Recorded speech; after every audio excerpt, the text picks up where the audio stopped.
A martini, shaken, not stirred. I don't know how to put this, but I'm kind of a big deal. Houston, we have a problem. Do or do not. There is no try. Nobody puts baby in a corner. You're gonna need a bigger boat. Keep your friends close, but your enemies closer. I'm your #1 fan. And here we go.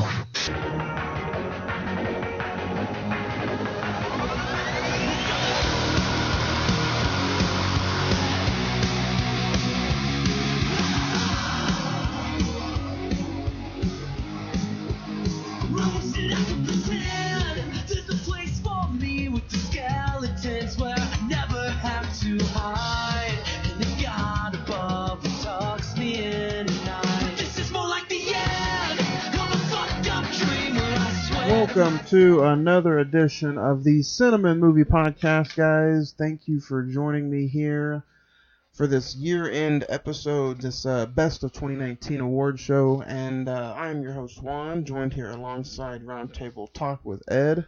How's it going, folks? And Zach. What's going on, everybody? And we hope you guys had a very happy holidays, but it is time to get back to business. How are you guys here doing? Pretty good. How about yourselves? I'm a little irritated, but Zach, we're gonna get to that. Don't worry. How's your weekend? Did you have a good weekend? I did. How about you guys? It wasn't too bad. It was a good weekend. A lot of playoff football. A lot of work. Who's ahead in the rankings for the Super Bowl? We have the Final Four now in the NFL. It's down to the Tennessee Titans and the Kansas City Chiefs playing for the Lamar Hunt Trophy in the AFC. And then in the NFC, you have the Green Bay Packers and the San Francisco 49ers. And then tonight, as we're recording, the College Football Championship, National Championship, is tonight between Clemson and the LSU Tigers. I think I got LSU by 7. I mean, don't get me wrong, Clemson is not a wipe-away team, but yeah, I do think Joe Burrow is a little too strong.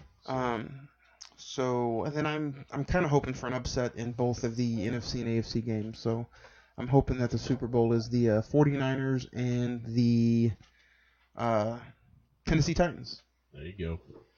But this is not a sports podcast. This is a movie podcast, and we are talking our top movies of the year. We have a whole list of awards and a whole list of what we think is going to be our favorites throughout the whole show. So this is going to be a very different format from everything we've done, for any and everything we've done. And if you guys have looked on the social media accounts, whether it be Instagram, Facebook, Twitter, you'll see that we have some little trophies. We have some Dundies, as they call them, from The Office. But yeah, let's get into it, guys. The Morpheus trailer. Morbius, yeah. Trailer hit today with one Jared Leto playing the main iconic. What would you call him? He's more of a he's an anti-hero like Venom almost, I guess. Yeah. I remember him in the animated Spider-Man cartoon shows that you can see now on Disney Plus, and he used to be one of my favorite villains. So we'll see how this turns out. I don't know anything about this character. I just know from the trailer he's basically a vampire kind of thing. You still have Disney Plus, or did you? Well, no, I cut the cord. He cut the cord. It's no longer. Zach has no longer. So I think Ed, you're last man standing with Disney Plus. I still have it. You have it for a whole year. Just for Verizon, yeah. I was about to say, same here. I've got it from Verizon, so. But yeah, it's gonna be a pretty interesting show. This is gonna be a different format. So, any other trailers you guys kind of hit? I saw some that when I went to go see 1917, which is gonna be in recent watches later. But I really want to see Hansel and Gretel. Oh yeah, that looks cool. Yeah, with Sophia from the It. The It movies. Yeah. Yeah. And then we have a ton of emails. I did not think we were going to get this many emails coming in as far as what's your favorite movie of the year. Just like a big giant dump truck. A bunch of people gave me their top 5s, gave me their top 3s, gave me just their tops. Okay. So Emails are coming in, which you guys can email us every single week at Cinemen, cinemen921@gmail.com. The Facebook is facebook.com/moviereels405, or you can just Facebook search The Cine-Men Movie Podcast. We pop right up. The Instagram, you can follow all of my recent watches at Cine-Men Movie Podcast. And Ed, how do they find the YouTube channel? Very, very easily. Go ahead and go to that facebook.com/moviereels405. Hit the Learn More button. That'll transport you directly to the YouTube channel. Go ahead and hit that like, subscribe, and why not hit that notification bell to let you know every single time when we release an episode. Usually it is going to be Mondays at about 8 to 9 p.m. So every Monday night, 9 p.m. Let's get right into it, though. Some of the awards. I mean, though the Oscar nominations came out today. Man. Lots of stuff. Lots of stuff to talk about. I do like how this morning when they announced it that they had a little Facebook Live, about 30-minute, feature. John Cho and I can't remember her name. Bong Hu or no? No, not those two. Never mind. I forgot what her name is. She's a very funny actress. Hold on, I got it right here. There's John Chow and Issa Rae. Yes. Oh, wow. Yes. But yeah, they did the little presentation, and it was about 30-45 minutes, and I enjoyed it. A lot of snubs, a lot of movies got left out. A lot of movies. Yeah. Zach, go ahead and give us the 9 movies that are nominated for Best Picture. Well, do you want to say that for last and then go into rant, or do you want me to go through all the categories? I'm just worried about Best Picture. Best Picture? Yeah. Okay. Then as soon as you announce that, I'm going to go into my rant. Okay. Uh-oh. So 9 Best Pictures, and I don't understand why the Academy always has to do 9. I don't know. Why can't you just do an even 10 or right. 8 or whatever? So. Well, you have 11. How many awards is there? 11? 12? I think there's 11 awards or 12 awards. Just do 12 movies. Yeah. I don't know. So, the Best Picture nominations: Ford vs. Ferrari, The Irishman, Jojo Rabbit, Joker, Little Women, Marriage Story, 1917, Once Upon a Time in Hollywood, and Parasite. Go. You've seen Little Women. Is that movie... It's not going to win Best Picture. Right, but I mean, do you I thought think it was it's worthy of a good. nomination compared to some movies out there? I mean, now, the big one that obviously got snubbed was Uncut Gems. It didn't get nominated for Best Picture. It didn't get nominated for anything. No. But this is my first round of the day. But I don't understand. But that's my point. If you're going to make it an even 10, just put Uncut Gems in there. Because we all know it was a good movie. Uncut Gems was a rare, fantastic sequence of A24. A24 completely got snubbed this Oscar season, to be honest with you. Yeah. Lighthouse didn't get nominated for just one thing, I think. Yep. The Farewell didn't get any kind of recognition. Awkwafina just got left out completely. And I think that she deserves... Oh, yeah, she did. She got completely snubbed out. And then Uncut Gems and Adam Sandler got left out. I don't know, man. And so did Robert De Niro. Yep. So, yeah. I don't know, man. I just, like going through the list, I mean, you're going to give Best Picture to Little Women? No. You're not going to give it to Jojo Rabbit. You're not going to give it to Ford vs. Ferrari, which I thought was a very good film. I mean, the main ones are Irishman, Joker, Marriage Story, 1917, Once Upon a Time. Can I tell you something, though? Parasite's not going to win Best Picture. It'll win Best Foreign Language Film, but... But you know what this year, it sounds like they just nominated some underdogs and then the main 4. Well, I mean, Joker came away with the most nominations with 11. Right. I don't think it's going to get Best Picture, though. No. And for a film that has that much controversy, and we did a whole Joker episode, so go listen to that. But I'm surprised it got that much. 1917. Oh, man. I could easily see 1917. I think both of us would like 1917 to win. I wouldn't even mind Once Upon a Time in Hollywood. But I think that's what's going to win because it's playing to Hollywood sentiment of the 60s. I don't know. And the Academy loves that. It's very rare that the Academy picks Best Picture after the Golden Globes Best Picture selection. I think the last movie that did it was Moonlight. So other than that, usually it's the Oscars usually completely do the opposite from the Golden Globes. So do you think The Irishman or Marriage Story will take it? No. I think it's literally down between Once Upon a Time and 1917. So, I mean, I know, and I know you haven't seen a lot of the nominated films, but I know you've seen Once Upon a Time, and did you see Joker? Yeah. Out of those two, which one? I mean, personally, I'd go with Once Upon a Time. Which, don't get me wrong, that does not say that I did not like the Joker. I really like the Joker. Once Upon a Time just feels like a once in a lifetime movie. Yeah. But I mean, I wouldn't go for Once Upon a Time in Hollywood just because it's got that glorified. I'm not saying that it was a damn good story. Right. You know, but.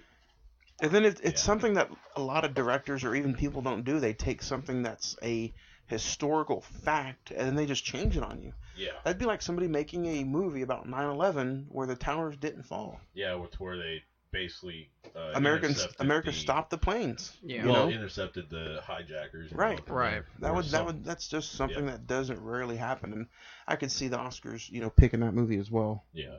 But yeah, you know what? This entire episode is going to be, just our favorites of the year.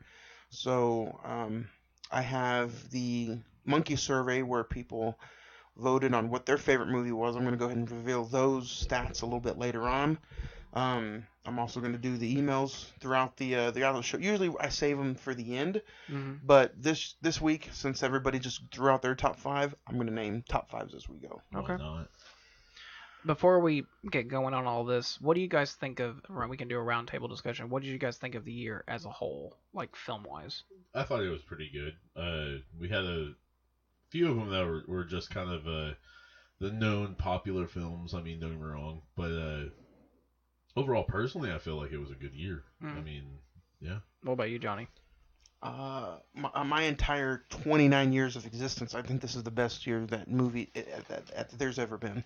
Oh, okay. You have every single Hollywood blockbuster that people just had to go see were good. Even though some people might think that a lot of people say Star Wars was bad. Like, to me, would I go spend money to go see Star Wars again in theater? No. Am I going to go spend more money on it when it comes out and buy it? Yes. Now you're going to buy the whole. I'm going to buy the box set, but I'm also going to watch it again. So Right. it's not like it's complete. It's not trash to me. Right. But for movies from Star Wars to Endgame to Captain Marvel, all those big movies, none of them are bad. No. And then you have movies that hardly anybody saw but were so great. Right. Like maybe Mr. Rogers' Beautiful Day in the Neighborhood. Or Uncut Gems. Didn't make a lot of money, but it was a fucking fantastic movie. Lighthouse, same thing. Yeah. Then you have those Hollywood just out there crazy movies during the summer like Hobbs and Shaw. It was over the top, but it was fun. Rambo, fun. There's like I'm gonna let you guys know my hardest list was my worst movies of the year. That was the toughest list for me to do. I mean, even a movie that's on my list that's worst, I still own it, and I probably would watch it again. They're not flat terrible to me. So, I think it was a great year in film, and I just wish I would have saw more in the theater. Yeah, so, we even have we got some Facebook mentions, we got some Facebook comments I'm going to share. Everybody's dishing out their top 5 today, so I'm really, really excited for this. So, where do you want to begin? Let's get the worst out of the way, and we're going to start the show with our worst of 2019. All right, guys. So, like I said, this was probably the hardest list for me to do, just because I think that there were some bad movies, but not nearly as bad as I possibly think there could have been. So we're going to go ahead and talk this, and so we'll just get right into it. Does anybody have any honorable mentions? So if we're doing top 5 of each category, I have 5 honorable mentions. Oh, no, not of each category. No, well, worst and best. Yeah, worst and best. But I also have a list of honorable mentions for best film. That'll work. Okay. So yeah, I got 5 honorable mentions for worst, and then the top 5. Okay, that'll work. I don't have any honorable mentions. Do you? I do not. Zach, go ahead and get your honorable mentions out of the way. And for everyone that's listening, if you like these films, that's fine. More power to you. Number 10, A Medea Family Funeral. I really don't know. Did you really watch that? I really watched that all the way through. I heard it was the last one, so I was like, well, let me see what this is about. Terrible. Cold Pursuit with Liam Neeson. Probably one of the most non-exciting Liam Neeson movies ever. We're going to do Taken here in probably 2 weeks. Yeah. Number 8, The Curse of La Llorona. The worst Conjuring film ever. Llorona. Well, yeah, I don't care. Ed, we're not all Spanish like you. Number 7, you're going to hate me for this, Johnny. Child's Play. Oh. Hated it.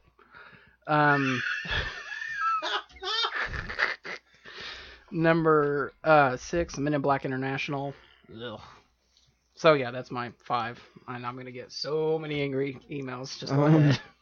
But what's your? That's right, Zach, because you're gonna hate me for my number 5. That's the point. My number 5 is Missing Link. Oh. And was, that one, and what if it wins Best Animated Feature? It probably will. I was so happy and so excited to see this. I'm like, ooh, Black Friday, Missing Link, $4 steal. It is not bad. And then I sat down and watched, but I had no interest in it. It was the music was off. Zach Galifianakis as the big Sasquatch was. Hugh Jackman as the explorer. Let it go. It just wasn't for me. It could very be one of the greatest animation films of all time, but do you think if you rewatch it, you might like it?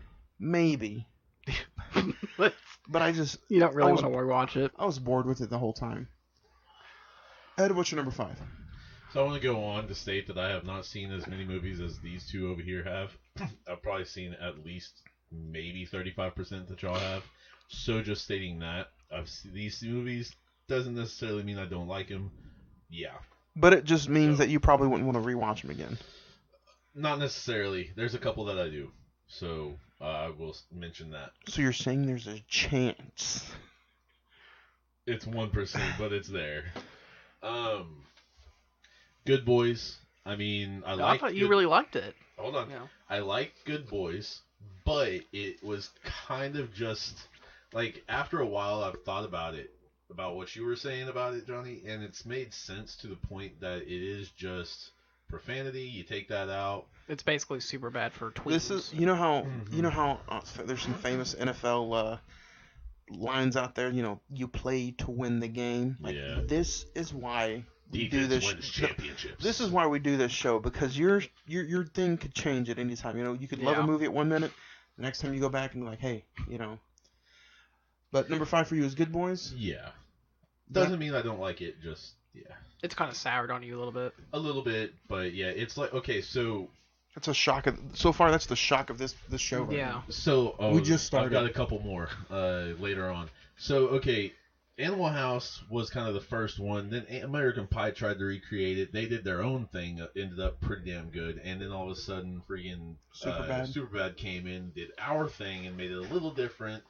And this one came in and tried to recreate Superbad, but with, like you said, tweens. Yeah. And it honestly kind of gets annoying to a point too with the two girls. So yeah.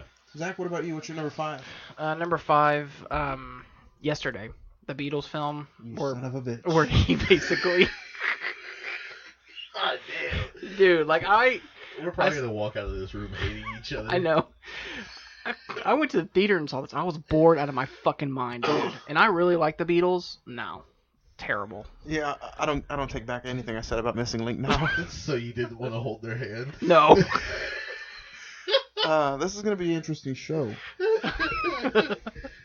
Number 4 for me is going to be Little.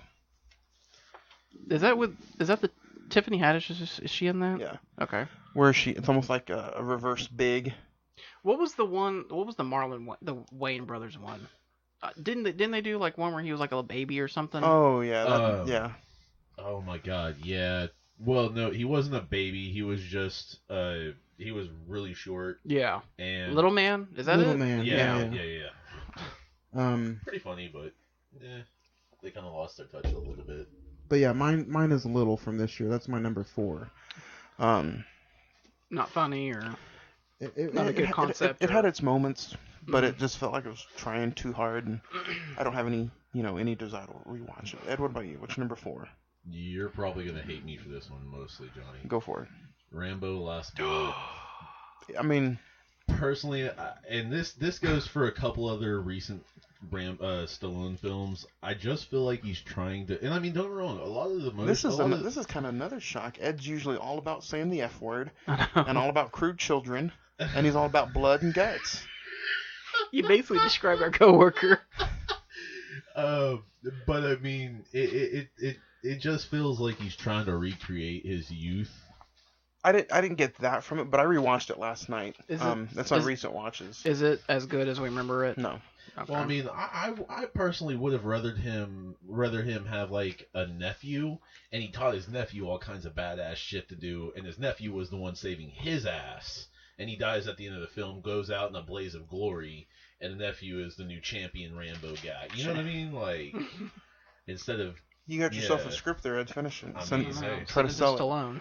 Right. Number 4 is Rambo for Ed. Zach, what do you got at number 4? Number 4, I have Replicas, the Keanu Reeves movie okay. that came out early this year. Oh, horrible. And look, I think this is kind of the year of Keanu Reeves. He had Toy Story 4 and John Wick Chapter 3, but god damn. Don't forget, he's breathtaking. No, dude, it was terrible. It's basically, the plot of it is basically his whole family dies. I'm gonna spoil it, I don't even give a shit. His whole family dies, and he works at like a robots manufacturer or something, and he basically tries to put their consciousness in them, basically. So he tries to basically get or get out the robots. That's weird. Yeah, no, terrible. He took a little too much from Jordan Peele. Basically. It's basically like, do you remember iRobot with Yes. Will Smith? Oh, yeah. That's what it kind of reminds me of. But That's way better. I thought about that. First off, iRobot was not that bad. No, that's why I'm saying iRobot's way better. Oh, I was like, No. it wasn't that bad. Like, come on, man. No. Not the greatest thing either. Number 3 for me is going to be Escape Room. Did that come out this year? Yeah. Really? January. I was going to say shit. February, but yeah. I thought that came out like last year or something. No, I mean like 2018, but like okay. Yeah, Escape you didn't like Room. it? First initial watch, I thought it was okay. Mm-hmm. But again, like I said, a lot of mine has to do with rewatches. If it doesn't have good rewatchability, it just really bored me the second time around. So don't have the desire to rewatch it. Okay.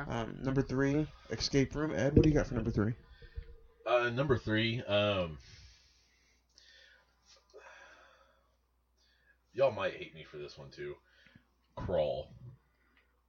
I fell asleep by the basement for the first time I tried watching it. I had to try and watch it 3 different times. Okay. To So actually truly I'm sorry. No, three different tries is that's trying to finish it. I'm not gonna like crucify you or anything. Like that was originally my top of the year, my best film of the year. But like, I rewatched it, and it's I mean, it's not the best thing in the world, but like I enjoyed it. I really enjoy it. I mean, like the fact that it could actually happen. I was about to say, I mean that I like that a bit more than the Meg for that matter. And I like the Meg. Don't get me wrong. But that it does have the real, and don't get me started on how much fuck Sharknado, all 6 or 12 or 85. I don't give a shit. Fuck Sharknado. Oh, that's my number 3, bro. Whoa. Speaking of number 3, but at least Crawl could happen. Yeah, exactly. Zach, what do you got at number 3? Number 3, I got. Oh boy. Okay, Johnny, you're gonna hate me for this one. You ready? Hellboy. Damn. Okay. A little bit of surprise. I really thought. I liked David Harbour in the role. I thought he did a good job in it, but just the story about Baby Hellboy was just. It was missing Guillermo del Toro's touch. I feel like it was just trying way too hard. I can't understand getting used to one version and then the other version just does not live up. That's probably why you hated it so much. Maybe you were thinking too much of del Toro. No, I didn't even rewatch the 2 Hellboys before that. I just went in and saw it. It was just like, what is this? I mean, I could say, and I like Pan's Labyrinth and Labyrinth.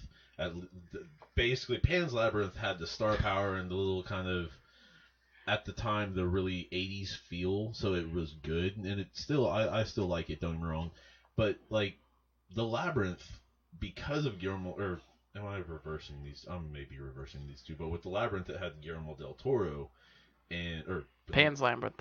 Pan's Labyrinth is Guillermo del Toro. I did reverse that, but yeah. So I mean, don't get me wrong, both great movies, but yeah, for some reason he just has a certain feng shui that he does. Well, and I understand that they were trying to go. I understand that they were trying to mimic or copy what the comics did, or translate that to the screen, but it just didn't work. It failed for you. Yeah. What's your number 2, Johnny? Number 2 for me is going to be Ugly Dolls. Ugly Dolls was terrible. Let me. Is this? Which is ironic because isn't this the movie you were going to pick over Missing Link? Yes. They still made your top worst. Yeah, in the they film? both. Yeah, they both made my top worst. When they both first came out on Blu-ray, I was like, which one do I want first? And I chose to pay full price for Ugly Dolls. And then I finally ended up getting Missing Link on Black Friday. But yeah, it was so bad. My 5-year-old daughter didn't even want to finish watching it. So that's how you know you got a bad animated movie. Man. Ed, what's your number 2? Yeah, especially when your target audience is out on that shit. 2, Pet Cemetery. Oh, wow. Okay. Which we did a whole bonus episode on Pet Cemetery, so you go check it out. It just didn't hit home. It was weird. Yeah, and I mean, it wasn't... Was it the twist that bothered you? A little bit, but I mean, it wasn't truly a bad movie or anything. This next one is the only movie truly on this list that I would never try and watch again. Oh. Like, this next movie, the reason it's at number 1 is because I would rather buy it, throw it in the toilet, let someone shit on it, and burn it. I think I know which one it is. I think I do too, yeah. Zach, what's your number 2? Number 2, the only really reason this is on my top worst is because just how big of a disappointment it was. It was just like, my God. Especially since the last 2 films in this trilogy are really 2 really good films. My number 2 is Glass. Oh. With Unbreakable and Split. And that's how you finish off the trilogy. Is like, ugh. Yeah, it almost made my list. Almost. Terrible. And it's just like... And for a second there, I really thought Shyamalan was actually back in business. I was like, oh, wow, here we go. But... You know how that's how he goes, though. I don't know. He does does a good film. He's like, oh, no, I'm just fucking with you. I've heard the Apple TV show is actually pretty good. It looks good. But I'm not getting another subscription. What's your worst film of the year, Johnny? My Golden Dundee for worst film of the year is going to go to Shaft. So you're giving Shaft the Shaft. Yeah. Aww. I was excited to watch Shaft just because I liked the 2001, and I was like, oh, Samuel Jackson's, he's a little bit more, into things now than maybe used to. Yeah. But it was just terrible. Like, I watched it on the video account. I didn't hate it, but like, there's a few scenes where like Shaft sends his boy gifts and stuff, and like he's opening up the Christmas gift, and you just see like a box of Magnum Trojans, and I'm like, who doesn't want a box of Magnums? Like, fuck it. I mean, maybe he couldn't fill them. I don't know, but were they used? No. Oh.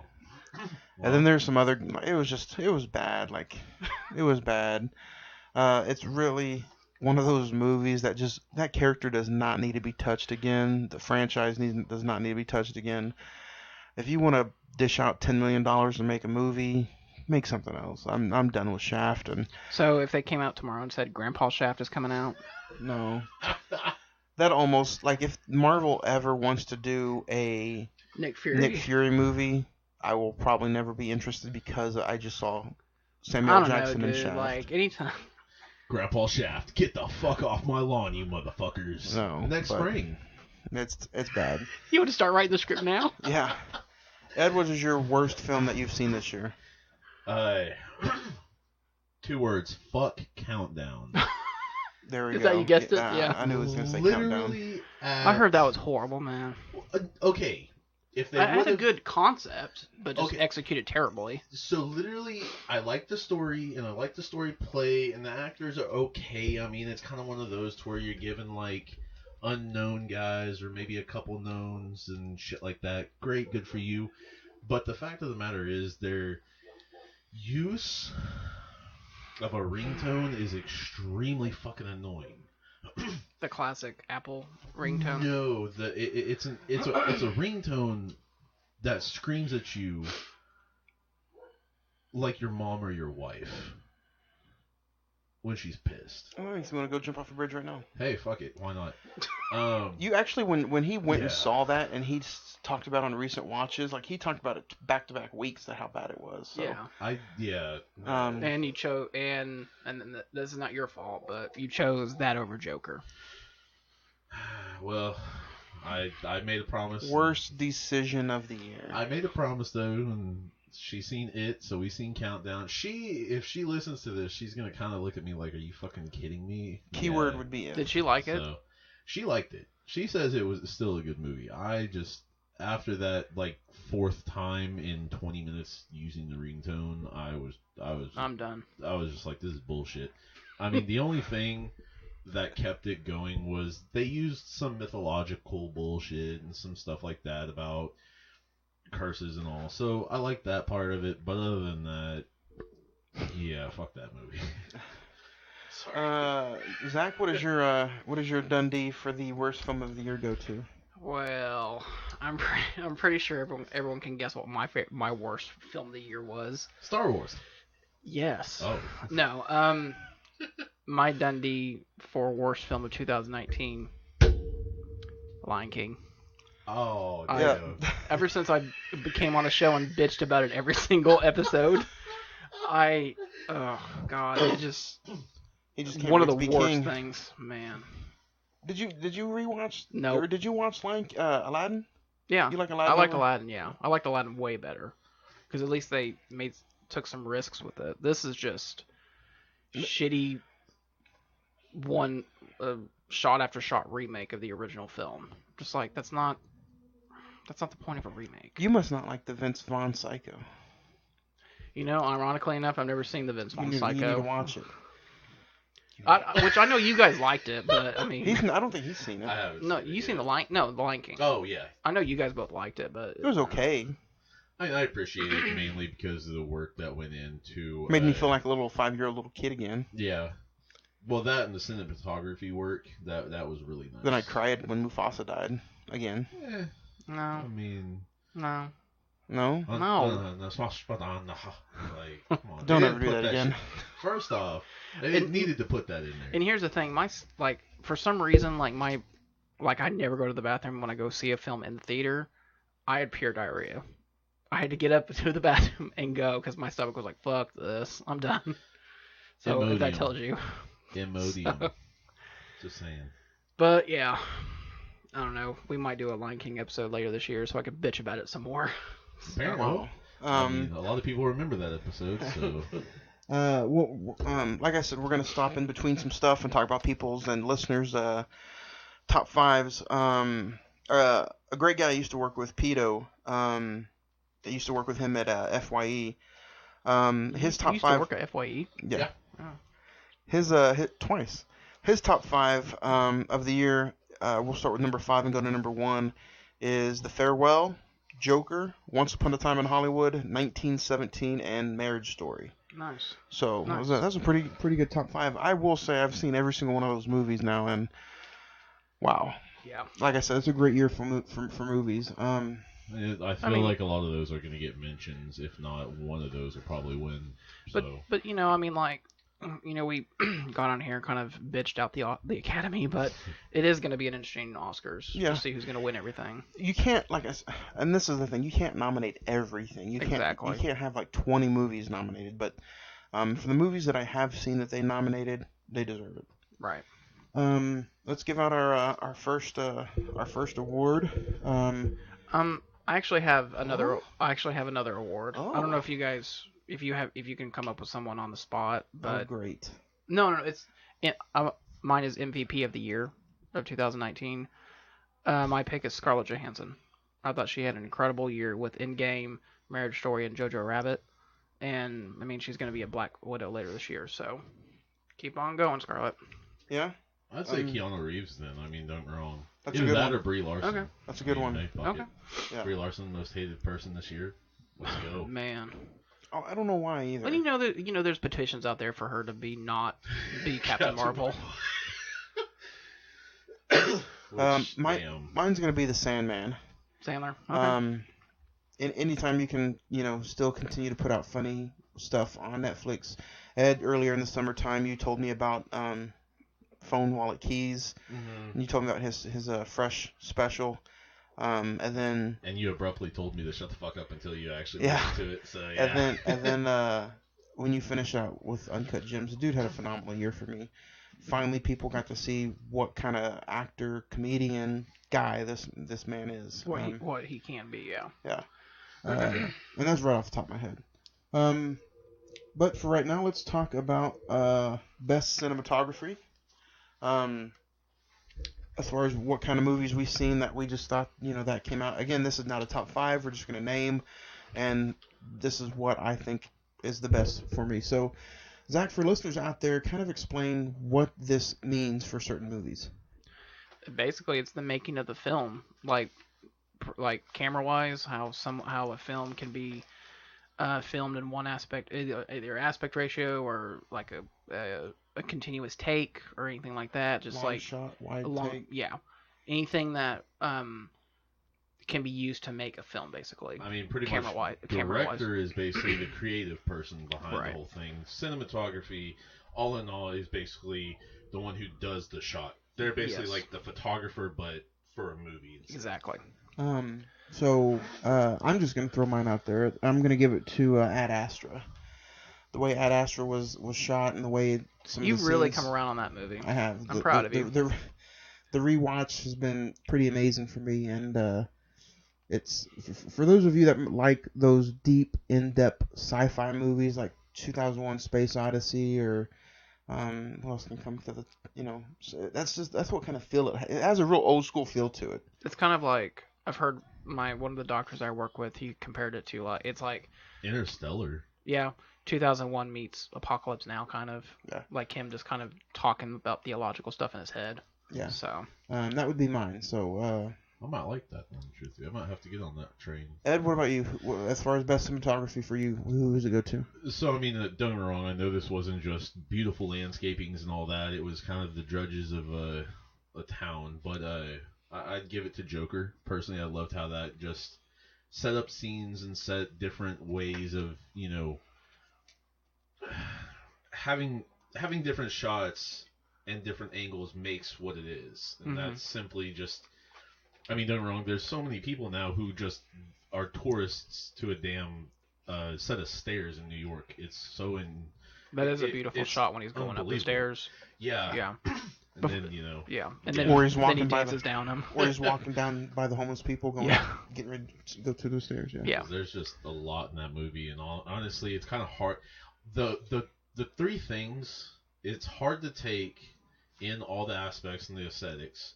It's hard to go ahead and keep up with the story, and then it's to grab exactly what it's trying to tell you. It's a lot of work, honestly, when you're watching a film, and it's nice to have a film that is making you pay attention to so much. Personally, I like that. So, Zach, what's your award? Who does it go to? So I'm actually gonna have a tie on this one. The Dundee's gonna have to be split in half. The first one is 1917, Roger Deakins, and it ties with Jaron Blasky, The Lighthouse. I think both of those two films combined is just like, yeah, that's what makes great filmmaking. Whether it be, basically 1917, if I'm sure you've heard about it, it's just one long continuous take. Yeah. And then The Lighthouse is like the aspect ratio is shortened, so it kind of looks like you're watching like a 1920s horror film, kind of. Yeah. So.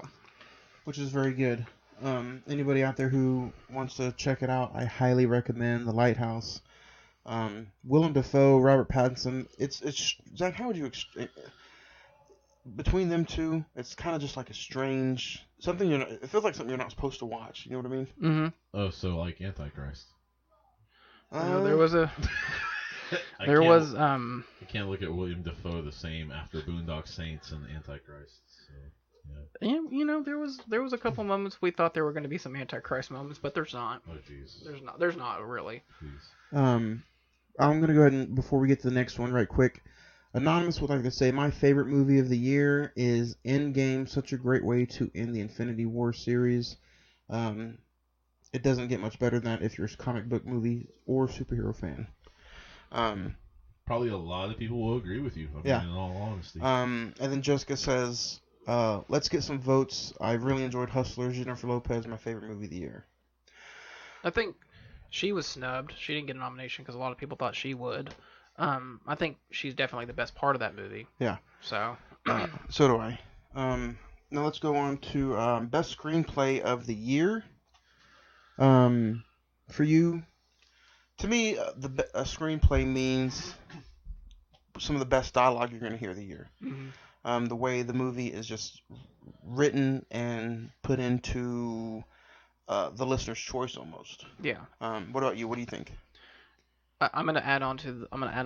I'm gonna add on the ability to transport me to that world. Just kind of block out everything else and like, this is how I want to talk. I want to be with those characters. Yeah. Well, I mean, it's just like when you're a kid and you're watching your favorite show or playing your favorite game, and all of a sudden like you're in Dragon Quest or you're in whatever. So. Mine is gonna go to Lulu Wang for Farewell. Oh, nice. Yeah. That's actually a big surprise to me. Yeah. And that's not saying anything bad about that movie. I think that film was very good. Yeah. I'm going to pick for best screenplay, The Irishman. I think that, it is very Scorsese gangster mafia type film, and the dialogue though is just incredible. It is, yeah. It makes me kind of want to paint houses. Yeah. So. That's how you know you got something good there. There you go. Ed, what about you? I'm giving this to Quentin Tarantino. I mean, don't get me wrong, 3 actors alone, Leo, Brad Pitt, and I forget her name, but the little like 12 or 13-year-old girl. Yeah. I mean, she's only in it for maybe 10 minutes tops, but the she was feedback incredible she gives in that. is amazing for her age especially. So she had elbow pads on. She was about to kick Brad Pitt's ass too. And then let's go on to another email. Sam G69 says, if I had a top 5, mine would be The Irishman, Endgame, Joker, Lion King, and Uncut Gems. Some of the best films I've seen came from 2019. There you go. Someone had Lion King in their top 5, so obviously I'm wrong. Now we're going to go to a something that I wish the Academy would also do, but we're going to talk best comedy from the year, 2019. This one was kind of hard for me to choose because there's so many dark comedies out there now. Mm-hmm. But then there's just a few old school stupid comedies, mm-hmm. and then some smart comedies.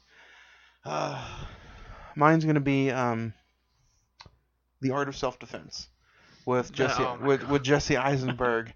That movie is it's so out there. Yeah. It's memorable, so it's different, but it still had me laughing, still had me cracking up. So that's why that movie to me gets best comedy for me. Well, it's funny because like when you said you added that to your video, I was like, oh, like I knew it came out like not March or something. I was like, all right, let me check it out. I was like, what the fuck is this? Seriously. But shit, Ed would watch. Maybe he still hasn't watched. Speaking of Ed, this is a genre right up your alley, Ed. So what would you say is the best comedy you've seen in 2019? This is probably going to be an extremely weird one to throw out here because it's truly not a comedy, but I'm going to put Ready or Not there. You've really come around on that movie. Yeah. Like you've seen it how many times now? 4 or 5. Oh my god. It's a dark comedy. I mean, it is technically. Yeah. I mean, don't get me wrong. Especially if you can't laugh at the end result of it, especially the last scene when. You know what it reminded me of? Oh my god. You remember those pouches of milk that they tested in elementary school when they tried to do away with the cartons and they gave us the pouches? Oh my. If you dropped one, that's what happened. Yeah. But I mean that and then just all the killings and all that. It's fun. And to find out an actress from one of my favorite shows is on there too, and then different stuff like that. That all that stuff combined, I was laughing throughout the whole thing, which I know a lot of people would probably be looking at me like, "What the fuck is wrong with this guy?" But Wouldn't that have been fun to see people's reaction to see him watch that in the theater? And he's just sitting over there cracking up. They're like, People were like, "Can you shut up?" Or they'd probably get up and walk away because they were just so frightened. like, well, shit. Like, no, I mean, don't get me wrong. Just hand him a card and Cine-Men Movie Podcast. When the bow and arrow hit that woman in the throat, I was just like, "Oh shit! Are you? Wow. Okay, yeah." So, Zach, what are you gonna have down for best comedy? Originally in that spot, I actually had Long Shot, the Seth Rogen Charlize Theron movie, but like I haven't rewatched it since, but like I really enjoyed it in the theater. But the one that really kind of stuck out to me and I thought knocked out of the park, especially since it's been like, God, probably 11 years since the original film, Zombieland Double Tap. Oh yeah. So I thought it was very well done, very funny, and a worthy, maybe even better than the original, depending on what day you ask me. Yeah, that's true. Some could really agree with that. Let's get back to some of the emails.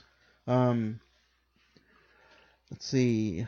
David's top 5 wants to say that Us, Joker, Once Upon a Time in Hollywood, The Lion King, and Ad Astra is his top 5. David, thank you for sending in that email. Now we're gonna go on to best horror movie of the year. Something that we covered a bunch of horror movies this year, and we started talking about horror movies on our very first episode. So this is up your guys' wheelhouse. This is touches a place. Touches home. Touches home. I'm gonna have to say Us. Us is gonna be. It's actually a tie. I forgot. Oh. What's the other one? 3 from Hell, Rob Zombie's film. Nice. I'm a huge Rob Zombie fan, so when I saw that, I thought it was gonna be the ending to the House of a Thousand Corpses trilogy. But they didn't, they didn't really go that route. They didn't go that route. Plus, it was one of Sid Haig's final movies, so it was nice seeing him on the big screen one more time. So, Us and 3 from Hell. Ed, what do you got? this one's probably going to shock a lot of people, but your mine is not what you think. Mine is going to be scary stories to tell in the dark. Oh, nice. It's very well done. Creepy images. I'm not wrong, and I loved the fact that they did not need to use cheap bullshit bitch ass jump scares to get you. That I'm so tired of now. But yeah, because that really could have been that whole film. Yeah. But they didn't. They chose, a little bit lighter side, I think, but still dark imagery for it. So I'm gonna have to go with that. I'm surprised you didn't say It Chapter 2. You waited the entire year to see that, and oh no, I love that film. Don't get me wrong, I do. But I mean, don't get me wrong. That maybe he's saving that for his top 5. Yeah, maybe. But that was more of a completion. I'm not sure if I want a third one, just because I think it's been done right and good. But yeah. Zach, what do you have for best horror movie of the year? My best horror film is, like you said, Johnny, Us. Us. Completely well done. A worthy follow-up from Jordan Peele from Get Out. Speaking of that, Midsommar almost made it into my horror film, but Midsommar was great. But the reason I chose Us, and probably the same to you, is the rewatchability is extraordinary. Yeah. Midsommar, I watched it, but I haven't rewatched it yet. I'm kind of nervous. If I rewatch it, I don't know how good I'm going to like it. Right. And Us, even though we've seen it probably 2 or 3 times, I still, like, when I watch it, I was like, well, are they going to get away, or what's, the ending I can still have a different idea about it. Yeah, which is what's great about it. Let's talk about Us for a little bit, because it's one of those movies that came out in 2019, came out early 2019, March. That's another film that didn't get any recognition. That's what I was about to say. Are any of you guys can answer at any time? Are any of you guys, kind of shocked that nothing got nominated as far as Jordan Peele goes? Yeah. Yeah. I thought at least Get Out came out in February the And year, was and it huge. still got nominated a whole year later. Yeah. You know, and this Us didn't get nominated for nothing. I thought at least Lupita Nyong'o, I thought she would at least get nominated for Best Actress. Or screenplay, yeah. but nothing. Nothing. So, I guess the Academy wasn't feeling it. Like Get Out was just, I guess, the only thing I could think of for that is that Get Out was just so kind of quote unquote revolutionary. You're gonna take a social matter and put it in a horror film, and this is just kind of like the idea of yourself is trying to kill you, basically. let's go back to some of the emails. Marcus wants to say his top 5 of the year is Uncut Gems, Joker, It Chapter 2, Endgame, and Star Wars Rise of Skywalker. And then Coco Crisp says his top 5 is Star Wars Rise of Skywalker, Ad Astra, It Chapter 2, Joker, and Avengers Endgame. Nice. Now we're going to get to, I said it, episode number 1, that a movie or a horror movie isn't as good. It depends on the score. So depending on, you could have a great movie, but the score just didn't fill, and maybe you didn't have a good experience. To me, the score is very important in the movie. So that's what we're going to be talking about next. Is what was your favorite score of 2019? I'm going to have to say Joker. I think that's gonna walk away with the Oscar. That's score.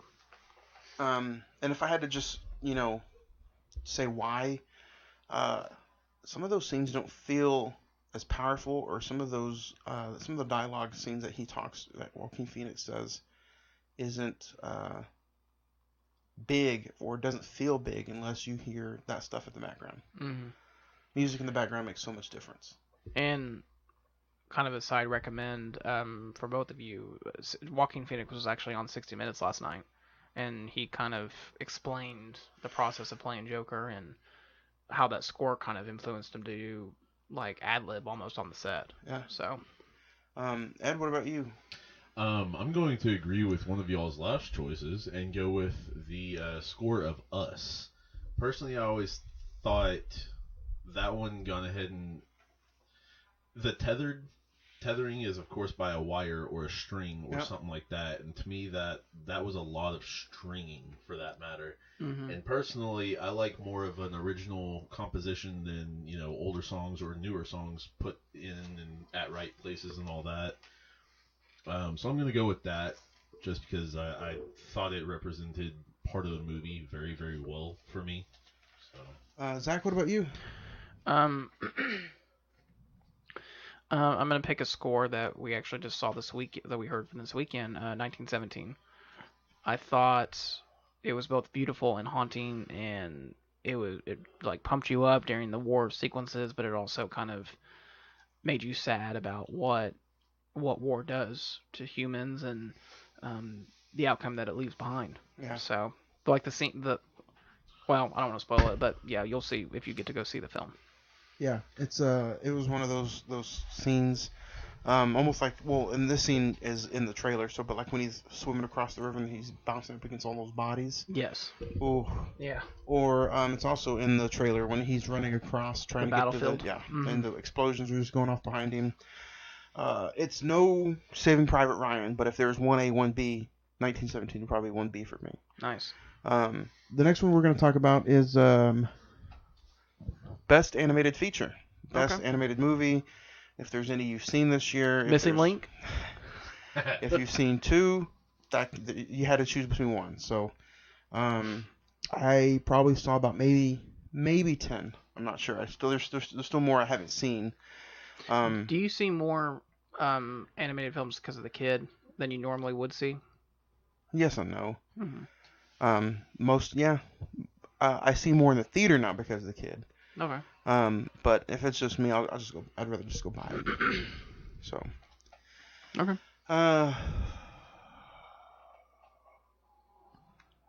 Mine was gonna be a DC animated movie, and that's Batman Hush. Anytime DC puts together an animated movie, I know I'm gonna have something special. And I didn't want to remember, like I said at the beginning of the year, Toy Story 4 was good, but I didn't like how they were just, playing for Disney Plus. I didn't see Frozen 2. I didn't like Missing Link. I did like Secret Life of Pets 2, but if I had to just pick something that I just saw and was blown away by it, it was Batman Hush. So, Ed, what about you? Favorite animated movie of the year? Honestly, I did not see a lot of them. However, I still would go ahead and see this at the end. How to Train Your Dragon 3. Honestly, I feel that they made the ending as appropriate as can be. I would not have a fuss ever about that if they just gone ahead and ended it. Yeah, I've got to say, I felt it was damn near a perfect ending. So, How to Train Your Dragon 3. Zach? I'm going to pick Toy Story 4. If I had to do an honorable mention, Klaus, the Santa Claus animated movie on Netflix. Yeah, I thought that was really well done. But Toy Story 4, look, I think all of us can agree it's not Toy Story 3. It was never going to be Toy Story 3 or 1. Yeah. But I mean, I thought it was a worthy sequel. I mean, like you said, Johnny, they're basically playing up. We're going to do Disney Plus here next year or later this year, so let's try and get some of these characters loved so we can have some shows. But I mean, I really enjoyed it, so Toy Story 4. Yeah, I still want to see Claus. I heard that was really good. It's very good. Let's go on back to some of the emails. Again, everybody who sent out some emails, I want to say thank you. We really got a lot of emails. If I don't get to most of them, don't forget we still have more shows to come I can get through. Ronnie97 says, my favorite movies of the year is Lighthouse, Uncut Gems, Endgame, It Chapter 2, and Rambo. Nice. Jennifer67 says, Us, Spider-Man, Frozen 2, Aladdin, and Annabelle 3 are my favorite movies of 2019. And now we're going to talk about next is Best Supporting Actress. Which was kind of hard for me, honestly. Yeah. There was a lot of good movies out there and a lot of good roles, a lot of good actresses. Let's start with you, Zach. Kind of switch it up here a little bit. Zach, who do you have? So, and I know you're the only one that's really seen this movie, so you can argue with me if you want. I think, by definition, her role is more of like a best. She would probably fall under best actress, but to me, like, I don't know why, like, her role was more supporting than main. Even though at the end of the film it really ramps up and she plays a vital part in it. I'm gonna pick for best supporting actress Julia Fox from Uncut Gems. Oh, okay. His girlfriend. Yeah. That was her first movie, and the fact that she was able to hold her own against Sandler, like that. There you go, Dundee of the year for best supporting actress. Yeah, I mean, that's again another movie that just didn't get nominated at all. Yeah, you could have nominated her, Sandler, the directors, but you know we're going to be on a soapbox about it for a while till the day of Oscars. Ed, what about you? It was a very, very hard category myself. My pick may not be a favorite, but I'm going to go with one Zendaya from Spider-Man Far From Home. Personally, I like her take on the Mary Jane role, or MJ role in this case. I mean, it's not following the traditional, usual girl, so I like that. I think it's great, and she is playing the hell out of it. And seeing her come up from her Disney days to what she's doing now, which still technically is Disney days, but still adult Disney days, I feel like it's great. She's really matured, and I think she's 22, somewhere in that area. Can't wait to see what she's got set in the future. Really? And she has a show on HBO. Oh yeah, that's right. What is that? So the show she's got. It's been a while since I've even heard the name of it. Go on and do yours. I'll look it up. Again, I had a hard time deciding, what was this and what was that, but I'm going to say Margot Robbie from Once Upon a Time in Hollywood. Do you think you can just get anybody to play Sharon Tate in a movie like that? No. No. Not really, no. Well, and the fact that she looked not almost side by side, she looked almost like her. Euphoria, that's her show on HBO. Yes.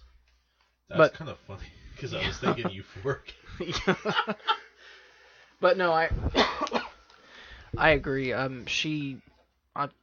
role, I rewatched the film here recently, and her role is not very big. It's limited. It's limited, but I think she's perfect as Sharon Tate. I think she did a decent part. I mean, obviously, yeah, she didn't have much time, but I think it was enough, for that matter, to stake her claim in that.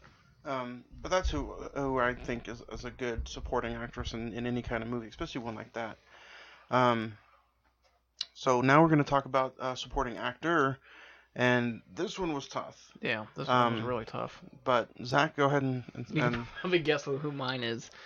Probably no surprise. Best supporting actor for me is Tom Hanks in A Beautiful Day in the Neighborhood. The fact that he was able to almost get down to the wire, his mannerisms, the way he walked, the way he talked, as Fred Rogers, just blew me out of the water. And it was just that's why you hire Tom Hanks to be in your movie. So, what's your supporting actor? I'm gonna have to agree with you for that matter. I mean, don't get me wrong, it was between like Tom Hanks, Brad Pitt, I mean, there's a few different ones for that matter, but yeah, Tom Hanks, I just felt you could practically match it up almost to an episode of Mr. Rogers' Neighborhood and go from there. And I think Brad is going to get the Oscar, which is fine. I thought he was really good in Once Upon a Time, but it's really hard to do almost like a carbon copy of somebody. I was about to say, portraying someone from someone else's thoughts or someone else's vision is one hard thing, but to truly portray a man or woman that was truly alive and was on TV I mean, it's going to be here in like 100 years when Betty White still outlives us all. When they finally do a biopic of her life while she's still alive, for that matter, when she's 185, and even the cockroaches will be like, damn. Yeah, but I mean, it's one of those once in a lifetime parts that is not an easy thing to do for the actor, but he fantastically pulled it off. Yeah. So. How about yours, Johnny? Mine is, I had a hard time deciding, between the two actors, if this is actor or supporting actor, but I'm going to have to choose Willem Dafoe for The Lighthouse. Okay. Yeah, because that could have easily gone either way. Yeah. Yeah. And then, like, if you choose supporting, then what does that leave as Robert Pattinson? So, man, the dialogue. Yeah. The way he was crazy, you don't kill a seagull, you don't like my cooking. It was just farting. Yeah, back and forth the entire time. Yeah.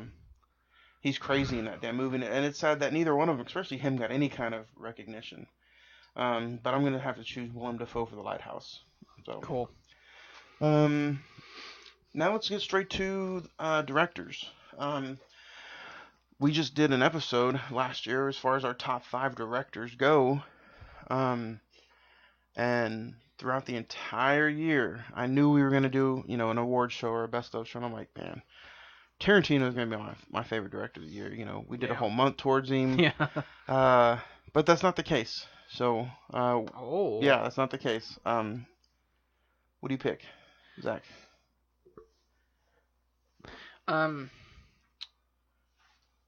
It's a tie, actually. But I'm like, the more I thought about it over the whole entire day, I was just like, you know what?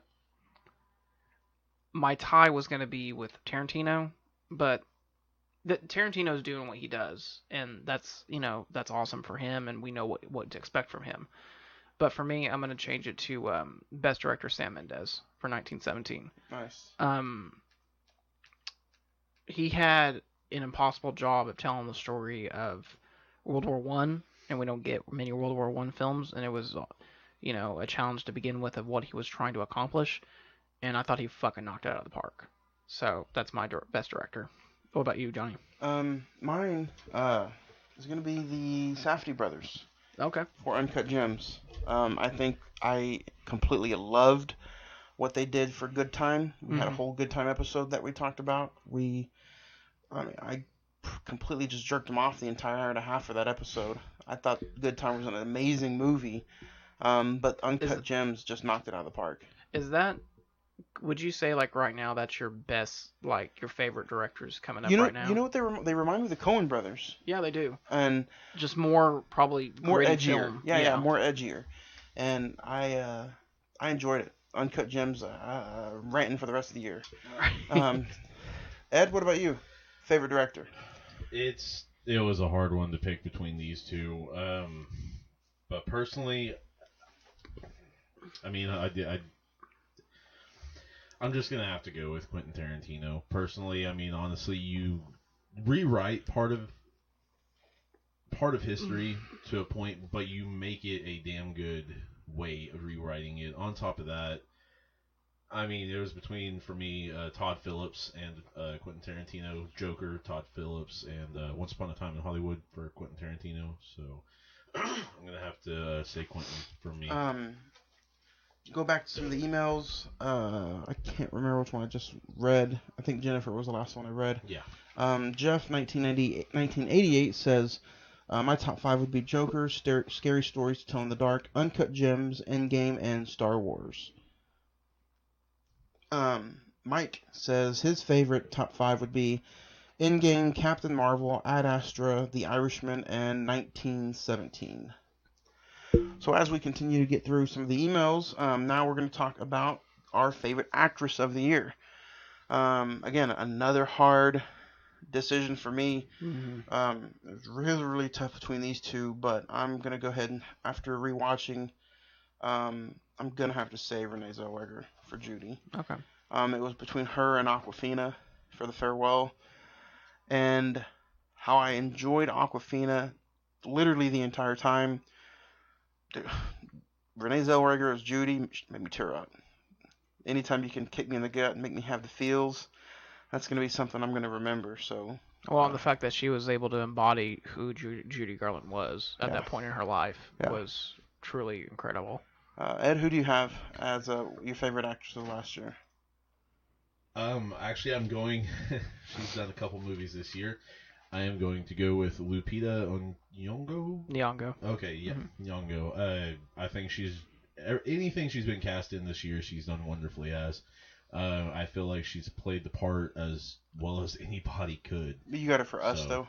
Yeah, I definitely would go with, I mean, to play two characters and then kind of on each other, ridiculous. It's another reason why I'm surprised she didn't, any kind of recognition. She was playing two people in that movie, so. Well, not only that, but she's got to be 100% different, a 180 of a personality, literally. A stone cold personality compared to a warm personality, and so she was crazy in that, and it was so great to watch. So, Zach, what about you? I almost had a tie in this one, but the reason I picked this actress is because in the film that she's in, she has basically an ensemble cast around her, and she was able to stand out amongst all of them. Brie Larson. Yeah. In her 10 minutes of Endgame. Yeah. No, I'm gonna pick Ana de Armas from Knives Out. Oh, okay. Yeah, I thought she was. I knew it. Yeah, she's phenomenal. She's gonna be in the new 007. Yeah. So I can't wait to see where her career's gonna go. I knew you were kind of on Knives Out. Yeah. So I was like, Did the ensemble give it away? Yeah, definitely. Throughout the past month, guys, I have had a huge survey out as far as your best, what's your best movie, your top 5, or just your top movie of the year goes, and I'm going to go ahead and give away the results. So anytime I have a survey now on the Facebook page, which is the Cine-Men Movie Podcast page, it's through Survey Monkey, and you can pretty much, just one click and you get to pick what your favorite movie was. Right now it is a tie between. First off, let me tell you the name of the movies that you got to choose from. You could choose from Avengers Endgame, Us, Spider-Man Far From Home, Once Upon a Time in Hollywood, It Chapter 2, The Rise of Skywalker, Joker, Hobbs and Shaw, Knives Out, Toy Story 4, Frozen 2, or other. And in those, the ones who, the number one, what do you want to go to? You want to go from least? We'll go from least to most. Least amount of votes to the best. Knives Out, Rise of Skywalker, got 0%. What? Holy shit. Damn. Once Upon a Time in Hollywood, It Chapter 2, Spider-Man Far From Home, Us, and Toy Story 4 got 1% of the votes. Whoa. Frozen 2 got 2% of the votes. Damn. With 9.0% of the votes. Yeah. 2%. What the hell? Who are these people voting? And then other got 22% of the votes. Holy shit. Was there a way they could put what their film was? No. No. I mean, they could have wrote Avengers it and then a tie for the best was Avengers Endgame and Joker with 22.73% of the votes. Okay. So Damn. yeah, out of everybody who answered, I want to say thank you. Well. And I really want to know what those other movies were too. Yeah. So. And anyone who if you voted, send us an email and say what other movie you thought was the best. Yeah. Definitely on that. Damn. 1%, 2%. Shit. We'll get back to some of the emails right quick.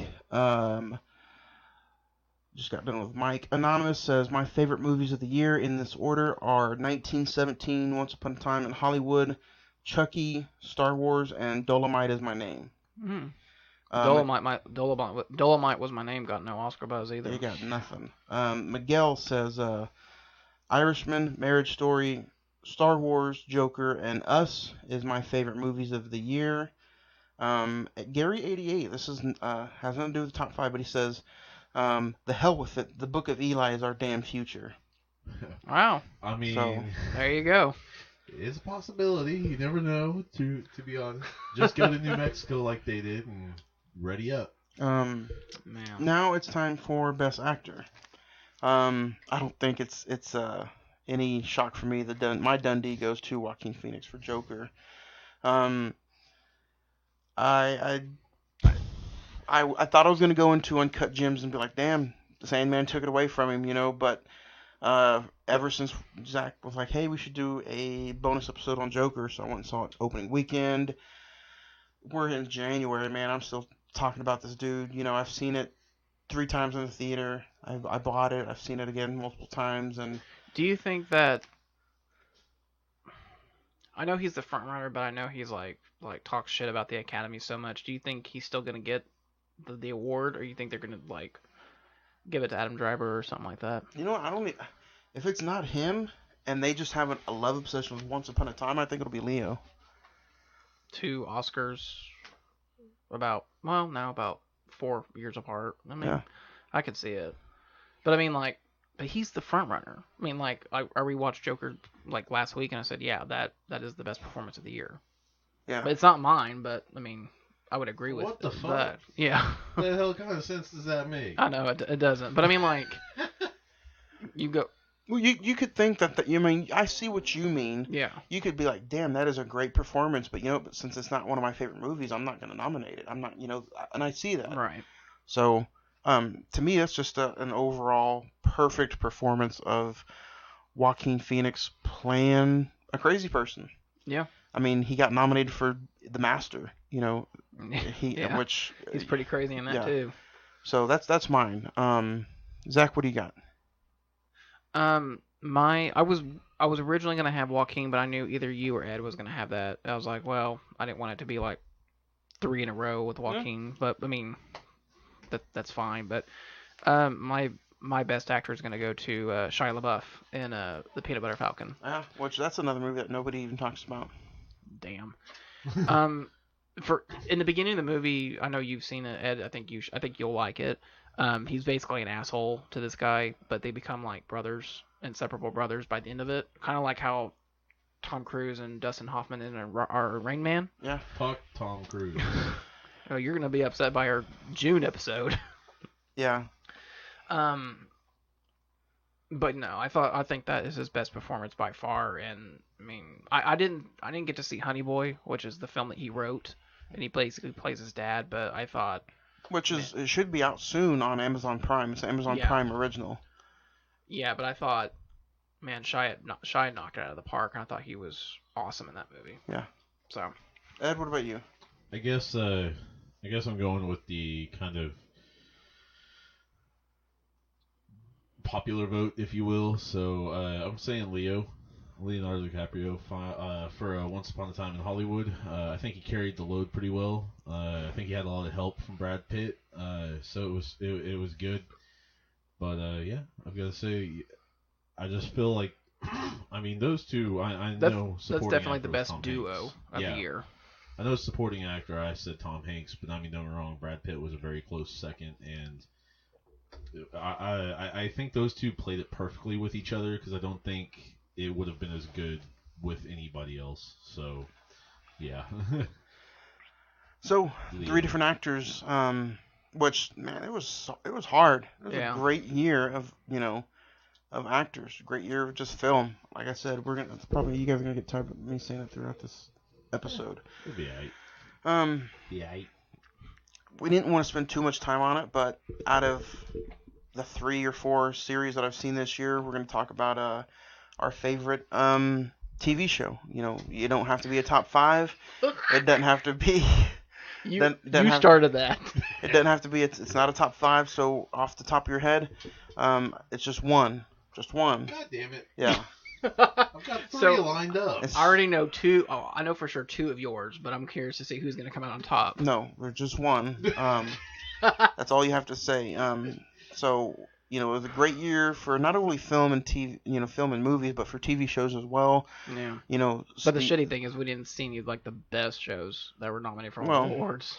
Well, I know you did one of them. Sometimes those are good, but I mean, I'm talking about this is the year, like Zach, you said it a few episodes ago.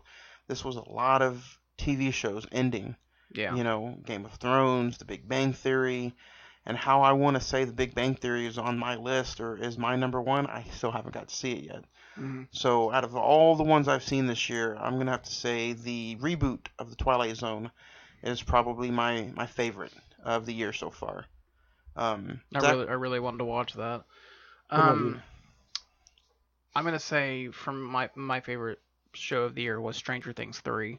I thought that was by far one of the best seasons of television I've seen in a while, honestly. And I know people think it gets kind of cheesy towards the later half of the season, but I thought I was just locked in, and I could not wait for I did an episode a day, so I didn't want to over binge myself or anything, and I loved season 3.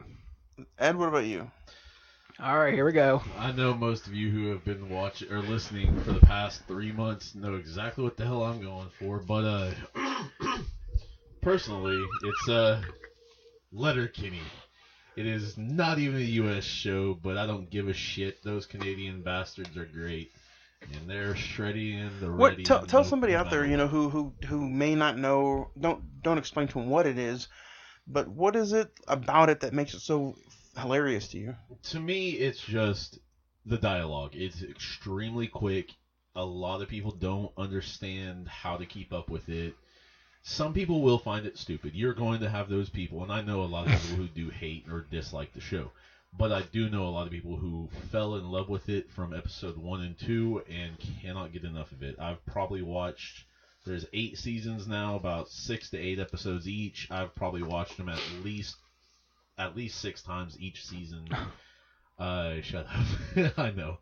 No, that's cool. I mean, I really thought that I know that's one of your favorite shows, but I kind of thought Chernobyl would sneak in there. But is that something you would rewatch though? I would rewatch Chernobyl, but the only thing is I've only watched Chernobyl. I've only watched it one time in full for that matter, of all 5 episodes. I've only watched all 5 once.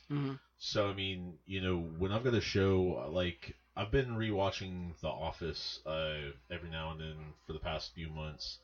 And, I mean, that's a show from, 98 to 03 or 05, I think. And, you know, it's 6-7 years later. But, I mean, honestly, to me, when that show can go ahead and keep you entertained, and then you pick up different things, mannerisms and lingo and different stuff like that, and then even, you know, from a totally different culture, or at least a partially different culture, makes you want to indulge yourself into that culture. I think that's a damn good show. And I mean, yes, it is a comedy show, 100% undoubted, and you can't question that, no matter if you love the show or not. However, it does have a lot of beef and meat behind the characters. On top of that, practically these guys came from doing shit we're doing. Legitly. Nathan Dales and Jared Kiso are old beer drinking buddies. And they which is also, like, for those of you, you know, I said The Twilight Zone. If you ever have the chance to, they also re-released it in black and white. So go back and check that out on CBS All Access. But I was gonna say, yeah, it was a good year for TV, which is funny that I think it's funny that we all had 3 different shows on 3 different streaming services. Yeah. Which that shows you where TV is going now. Yeah. So, but now it's time for our top 5 films of 2019.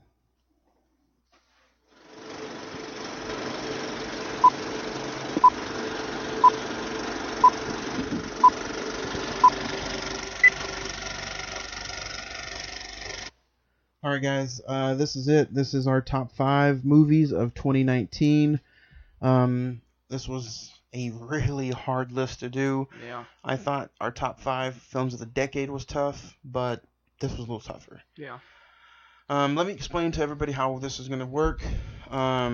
We have 5 that's going to go in our top 5 movies. Obviously, that's what it's called. Everything that we announce before that is going to be an honorable mention. This is no different than, you know, our regular top 5. We've had shows in the past that have been completely dedicated to the top 5 segment. The Kings of Cinema, the Queens of Cinema, and then the Directors of Cinema as well. So, anybody have any honorable mentions? I have like 15. We're going to rapid fire through these, of course. If you have something to say about it, that's fine. But yeah, if anybody has anything to say, we'll talk about it. Ed, do you have any honorable mentions? Yes. All right. As I do as well. So. So do you got your scroll? Yeah. That being said, 105 later. The next 2.5 hours is just top 5. Do you want to go first? I'll go first. And this is going to be in that order. So technically, if 20 through 10 or right. 10 through 6, mine's going to be Judy, The Art of Self-Defense, High Life, Yesterday, fuck you, Zach, The Peanut Butter Falcon, Ad Astra, Avengers Endgame, Lighthouse, Marriage Story, and Us. Those are my honorable mentions of 2019. Zach, what about you? So mine are going to be like from 6 to 20, That's basically. Fine. So, or from 20 to 6. You better buckle in 5 hours later. Star Wars: The Rise of Skywalker, John Wick Chapter 3, Toy Story 4, Godzilla King of the Monsters, Us, Joker, Zombieland Double Tap, Marriage Story, Little Women, The Lighthouse, Uncut Gems, A Beautiful Day in the Neighborhood, Jojo Rabbit, that was one of my recent watches, Ford versus Ferrari, and then my official honorable mention, Once Upon a Time in Hollywood. He just named the entire list of movies that you can go see this year. No, that's fine.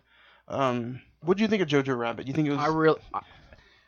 That almost made it into my top 5. Almost. Did you get to go see it in the theater? No, I just watched it online, basically. Oh, you stole a movie. Yeah. Zach stole a movie. No, well, I can't read that fucking stuff way from here. What are you talking about? Yeah. but I mean, like that movie could have easily gone wrong just due to the subject material. But I think the director was Which is the same craftful. director as Thor Ragnarok. Exactly. He was able to balance the comedy and the seriousness of the situation, and I mean, I really can't wait to watch it again. Like, I think you would like it. Zach stole a movie. I didn't steal a movie. Fucking pirate. You're. I'll come in with a fucking patch tomorrow. Ed, what are your honorable mentions? Well, yesterday, fuck you, and tomorrow don't come in with a patch. I don't know. This was a very hard one to be precise. So like Zach's honorable mention was 100 to 6. Exactly. Yeah. Mine was 15 to 6. What was yours consist of? Well, I've got 3. So, Okay. Yeah. Go for it. Fine. I'm It's a all right. lazy ass. Zombieland 2, Beautiful Day in the Neighborhood, and Spider-Man Far From Home. Some great movies. Yeah. Again, I want to say these past 12 months from January to now, Zach, you've been on every episode, mostly for 2019. Yeah. Yeah. Ed, same as you. Unfortunately, I have a life. I've been on every single episode of 2019. No life at all. But I want to say to you guys and to everybody out there listening, thank you, because like this has been some of the best times I've ever had. And if it wasn't for you guys or this podcast, I wouldn't go out and see as much movies as I have in the theater. I'm usually like a home media collector. I don't go out anywhere. I don't do anything. Yeah. But when I say that this has been one of the best fun times of cinema, like, or movies ever, like, it really has. Like, I don't remember a time or a year or a decade that I had the most fun going to movies than I have this past year. So I can't wait to see what 2020 brings. Twist. This is the series finale of the show. Aww. No, we got a lot of cool ideas and episodes that we're gonna do this year. I think you guys are gonna like. Yeah. But now's number 5. Number 5 for me is going to be Martin Scorsese's The Irishman. We did a bonus episode in it in December. You know what? This movie, to me, is... I don't think you need to watch it split up. No. I think I really wish we had seen it in the theater. Exactly. I wish I would have gotten to see it in the theater. This movie screams big screen to me. Joe Pesci, Al Pacino, Robert De Niro, Al Pacino. Did I already say Joe Pesci? Joe Pesci God. is, yeah. I really hope he gets an Oscar. I don't know, man. It'd be cool if he walked away with it as a twist. It would be. He deserves it. I think he was the best part of that movie. Again, it's on Netflix, guys. Who in their right mind right now does not have Netflix? Go check this movie out. If you can sit through 3 hours, it's worth it. You know. Yeah. If you can sit through Endgame, and you just have to spare 30 more minutes, you'll be good. Basically. Hopefully. And that's not a negative thing on Endgame. It's almost like the same length except for 30 minutes. But that's gonna be mine. So yeah, number 5 for me is The Irishman, directed by Martin Scorsese. I'd watch it again. Ed, what's your number 5? I'm gonna have to say Star Wars: Rise of Skywalker. I think it was a good ending for a lot of characters, and Finn in particular. Not really. I mean, honestly, it's either way on that. However, I mean, I think it was a good lay to rest of the twins, for that matter. But yeah, I personally loved it. I personally really liked it, not just because of fanboy shit or anything like that, but yeah, I liked the episode 9. Zach, what about you? Number 5, I'm just gonna go ahead and get it out of the way. Avengers Endgame. It really was, like everyone said on the emails, the perfect ending to the 10-year build up to this entire saga. Um, at least it got a nomination for did get nominated for best visual effects. So I mean, whatever that's worth. But I mean, yeah, I mean, it's kind of sad that that phase of the Marvel universe is done. But I'm looking forward to see what's gonna come next. So number 5 is Avengers Endgame. What's your number 4, Johnny? Number 4 for me is gonna be The Farewell. Nice. You know, like I said, I feel like Awkwafina got snubbed big time. But now, you know, the only awards that matter are awards now. Fuck the Oscars. I think she was not only to me actress of the year, but she was also, you know, man, I really wish she got nominated. If you take Judy out and take Renee Zellweger out, I think it's a clear one spot that she deserves. Mm-hmm. But the movie itself, dude, The Farewell is like, it's kind of changing. Mm-hmm. Shout out to Mad About Movies podcast. They did an episode on The Farewell, and one of the podcasters on the show said, "Look, the movie is not just about like Chinese culture or Asian culture. It's about family." Yeah. And like how do they respond to a situation where you have a family member that's probably close to death? A very real situation. Yeah. Awkwafina said that, you know, that's something that she in her personal life deals through. Like, you know, her mom had that issue, you know. Mm-hmm. And it's just, the movie hits you in the feels. And Awkwafina growing, you know, in the movie she's a student, or she's in New York. New Yorker. And you know, she's got to go. It's funny because they don't want her to go. Right. Because they're afraid that she's going to like ruin what's going on. Yeah. But, and for those that say like, oh, well, it's, you know, in subtitles, I honestly think that they did a good job of doing English and subtitles. Yeah. Where you're not bogged down with one or the other. So. But I mean, even if it was 100% in subtitles, the way they perform and the way the dialogue is, it sounds so good. Like that's why I'm beautifully orchestrated. Exactly, and that's why I'm kind of excited to watch Parasite. None of us mentioned that, which I haven't got to see it. Exactly. I think you're getting the Blu-ray here in the next couple weeks. Yeah, it comes out in 2 weeks. So we'll be able to talk about that before the Oscars, but that's one of the reasons why I'm excited to watch that. Yeah. But yeah, number 4 for me is The Farewell. Zach, what's your number 4? Or are we going to Ed? It doesn't mean. Ed, what's your number 4? I'm sorry, I think we were going that way. Number 4 for me, I'm going to have to go ahead and go with Us. And, I mean, we did a whole episode on it. Mm-hmm. So, you can go ahead and go look back at that. But I thought that was still wonderful acting between all said parties. Because all said parties, or most of the said parties and their actors and actresses in that movie were basically asked to play 2 different people. Yeah. So, I mean... themselves and the doppelganger. Yeah. So I think that was a very well put together and well time spent, well, at least crafting. For us? Yeah. Yeah. Mm-hmm. Good number 4. Highly recommend that movie, guys. Everything that we're talking about here, you guys should really go check out, because 3 different guys, 3 different aspects of film, and 3 different viewpoints too. Yeah. So go check it out. And everything. A lot of the stuff we're talking about now is already out, either to rent, buy, stream, Redbox it. So, Zach, what do you got at number 4? Number 4, Johnny, you already mentioned it. The Irishman. Love the movie. I understand why people say, like, you know, Casino or Goodfellas is better, but for me, I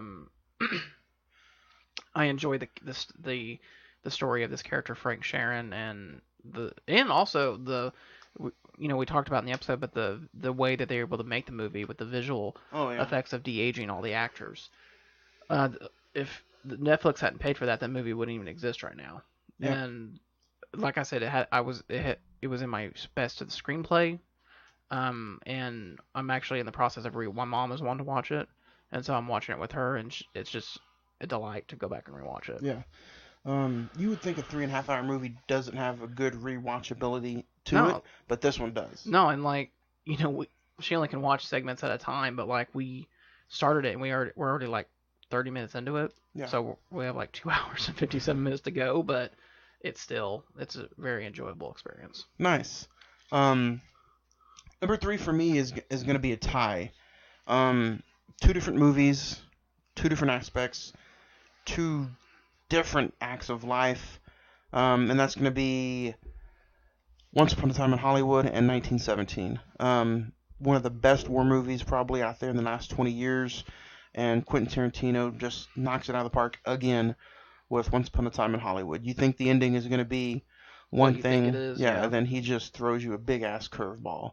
Those 2 movies. I saw both those in this theater, and it was some of the best fun that I've ever had watching a movie inside of a theater. So, highly recommend. 1917 just came out. Go check it out.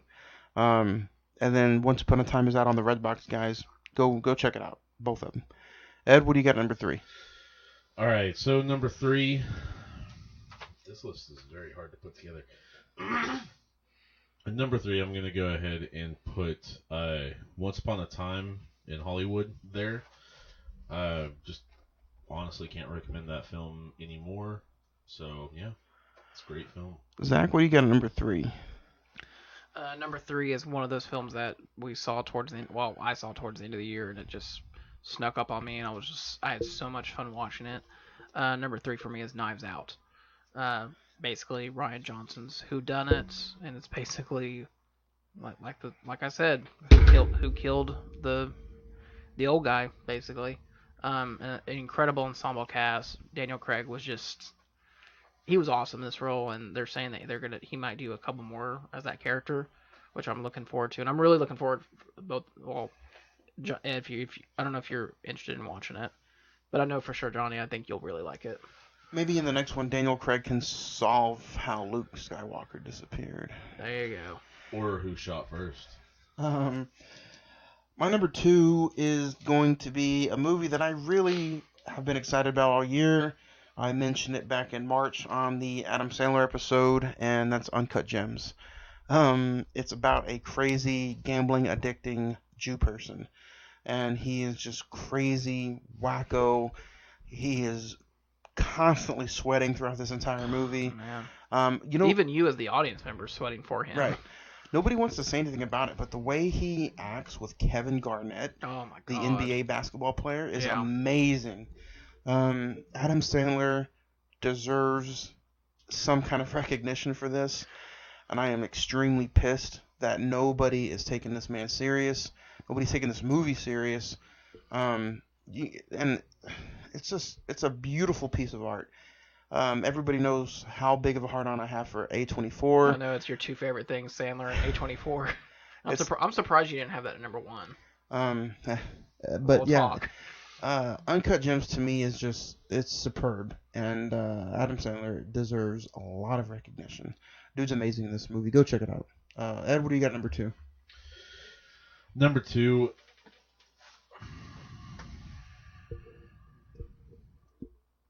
I'm going to have to go ahead and put It Chapter 2 at number 2. Personally, that's been one of my favorite movies of the entire year. And I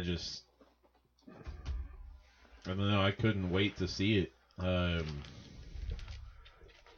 Skarsgård did a wonderful job. And honestly, I mean, bringing Bill Hader and James McAvoy. No, I think, they chose the perfect adult cast for this movie. Yeah. And that just elevated it so much more. So, I mean, yeah, especially with, oh my God, I just said his name. Bill Skarsgård? Not Bill Skarsgård. Bill Hader? Bill Hader, yes. Especially with Bill Hader, for some reason, he just stuck out so much more from even all the other ones, for that matter. So I've got to say, you know, I can't. I mean, honestly, if they ended it there, I'm happy with it. I'm very happy with it. But Zach, what do you got at number 2? Number 2 is a film that I praised since I saw it in September, maybe August. I've seen it I saw it twice in the theaters and got it for Christmas as a Christmas gift. The Peanut Butter Falcon. Loved it. I'm always a sucker for those like little independent films that no one ever sees, and yet like at the end of the year it's like, oh yeah, it's one of the best things ever. Really? So it didn't get nominated for anything or kind of got swept under the rug. It's like, oh, it was good, but and the fact that they were able to got someone that has Down syndrome to play the character, that makes it all more real. Have you seen the special features on it yet? Yeah. How they met him at a camp and yeah. He wanted to be a movie star, and they're just like, well, fuck it, let's just write a movie for this guy. You would think after some of the publicity that The Wrestler got, you would think maybe a movie like this would get a little bit more recognition. Mm-hmm. But I was kind of surprised that yeah. Which is it's a great movie. Right. You know what's even more sad is that some of these movies don't even make it to Redbox. So you're like, then you got to check out maybe Family Video or see here locally, see if Vintage Stock might have it for rent. But yeah. Other than that, man. But that's the sad thing about it is like here in about 5 years you're not gonna find it. You can rent it on Vudu and the Xbox Store, PlayStation Store for like $4.99. So I highly recommend the Peanut Butter Falcon as well. Absolutely. But Johnny, what's your best picture and your favorite movie of 2019? What's the Dundee gonna go to? My Dundee goes to Joker. This movie, I didn't know what to expect when I first went and seen it. And we did a whole episode on it. If I hadn't recommended doing that bonus episode, would you have said, "Hey"? I would have went and seen it, mm-hmm. but it wouldn't have been like I wouldn't have saw it that opening weekend. Right, you would have waited. Yeah. Yeah. But I was really glad I got to go see it. The music, the old school music that's in it, like not only just the score but the soundtrack as well. Mm-hmm. I think when you can take a character from a comic book and turn it into just a normal... A case study almost. There you go. Mm-hmm. Perfect example. Like I said at the beginning, me and you both agreed on it, Zach. You could call it Arthur and not tell anybody that it's a DC movie, and then that ending twist of him coming out and being the Joker is perfect. Captivating. And then you have an actor like Joaquin Phoenix who, no matter what the dude's in, he's either getting some kind of recognition or some kind of nomination because he's just tremendous at everything he does. Mm-hmm. I mean, the dude played Johnny Cash. You know what I mean? Yeah. What else can you say about this guy? The man in black himself. There's some small nitpicks I have with all these movies, but as far as the best rewatchability goes, every time I rewatch Joker, it just flies by. Yeah. So, it's my number one movie of 2019. Ed, what about you? Kind of had a hard time choosing between these, so I'm going to make mine a tie. Between Joker, just because, I mean, don't get me wrong, like you just said, amazing performance. Movie could hold its own and hold itself up. Doesn't need anything else, but the way it leads, they've opened it up for so much more. So that is a great But even thing. if it doesn't go into something else. Oh, yeah, no. It stands on its own. It could end right now, and you're left with, what was real, what wasn't real. Picture. Exactly. Yeah. And it doesn't need to. I mean, don't get me wrong. They can. They don't have to. It don't matter either way. Now the other one is the culmination of the entire saga. So, of course, I'm talking about Avengers Endgame. Now, there's a lot of different things, and this may not have the ultimate watchability, but people around the entire world lost their shit over this movie. And culminating basically 11 years and so many different films. But not only that, but dethroning a film for pretty much 10 years on the top. So I think that deserves definitely a big nomination from me personally. So your number two is? Well, this is number one. My number two was It Chapter 2. Oh yeah. It's like my number one is basically A/B split. Okay. So yeah, 1A is Joker, 1B is Avengers Endgame. Nice. Zach, what about you? My number one film, The Dundee. Oh, you didn't mention Lion King, so that must be your number one. Yes. twist in the whole episode. He truly loved it. My number one film of the year. I always hate it. Like they always save like the good stuff towards the end of the year, and I hate coming on here and saying, yeah, this film is for me the best of the year. But I mean, I can't help it. I was just like glued to the screen both times I watched it, and my number one film of the year is 1917. 1917. Man, it was so good. Yeah. I don't know. I honestly don't know if it's the best war film, because you have Private Ryan and Dunkirk and all these other great films. But I mean, like, I wish we had seen it on Christmas Day before the end of the year, because honestly, that is probably one of my favorite films of the decade. I mean, it's incredible. It's really well shot, obviously. The two lead performances, sucks that they didn't get any recognition because they acted their asses off.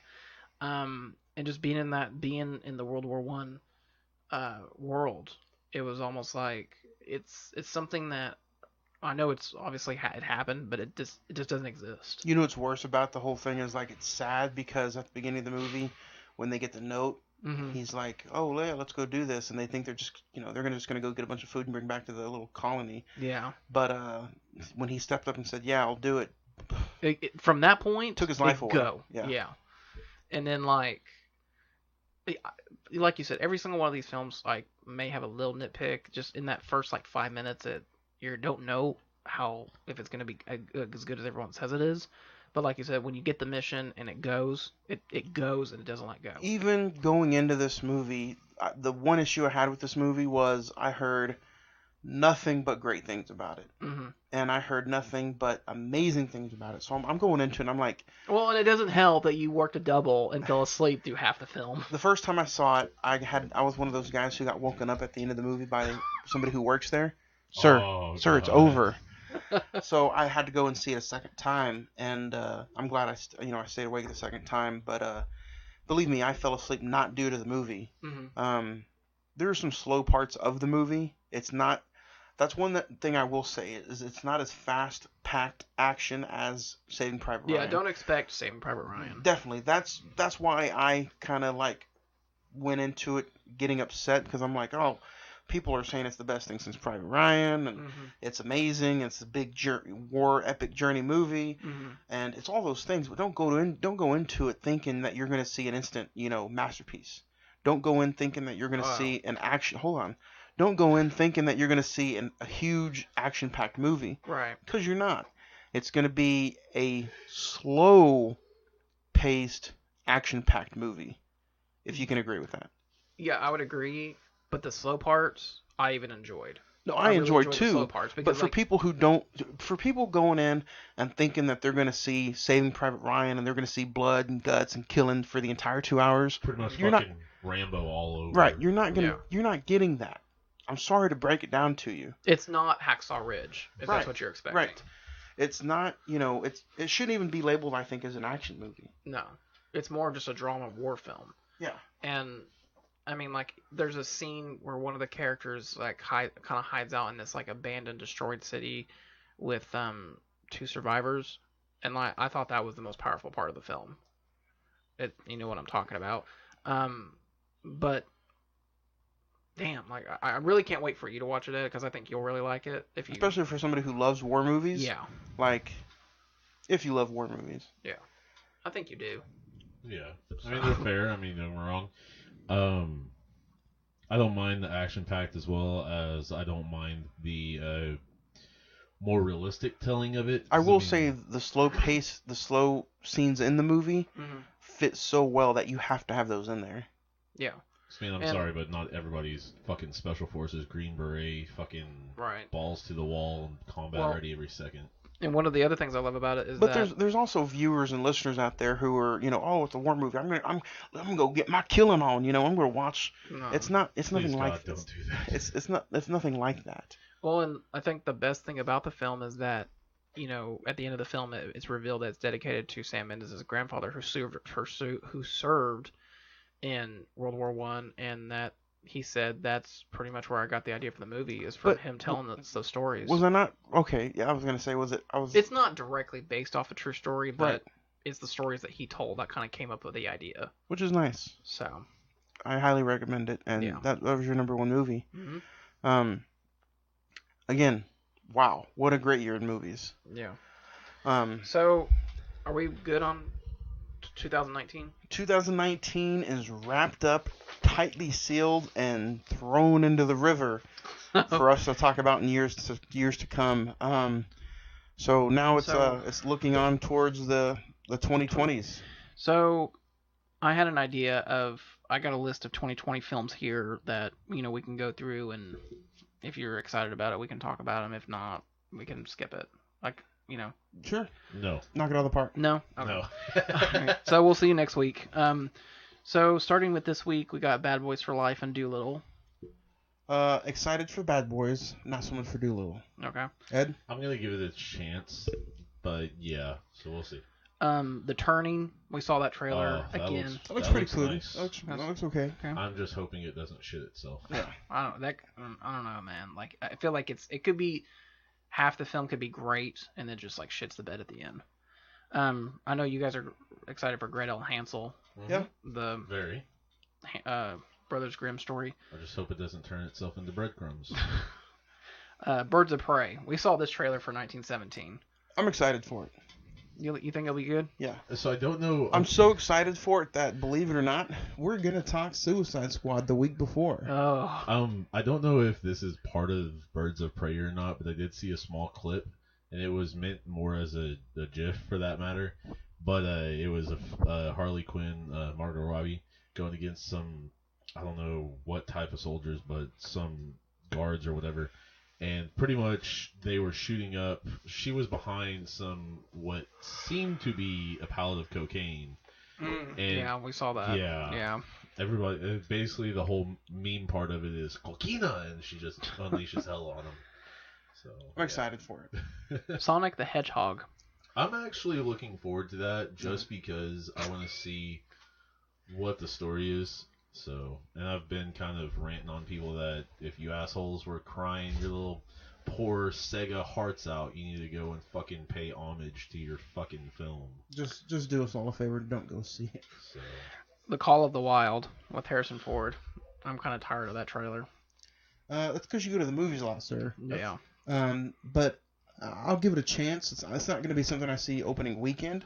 Yeah. But a lot of people say that it's him coming off of a trip or down from a trip, and that's the dog's going to be named Chewie. So, yeah. I'll buy the Blu-ray. The Invisible Man with Elizabeth Moss. I finally saw the trailer for it this past weekend, and I'm interested in it, but I don't know about it. Yeah. I don't know much. Haven't about seen it. the trailer, but hasn't it been done once? Yeah, it's a remake of a remake, basically. Okay. Pixar films Onward with Chris Pratt and Tom Holland. It's about like the magic. They're trying to find their dad or something like that. This could be Mars Needs Moms all over again. Oh no.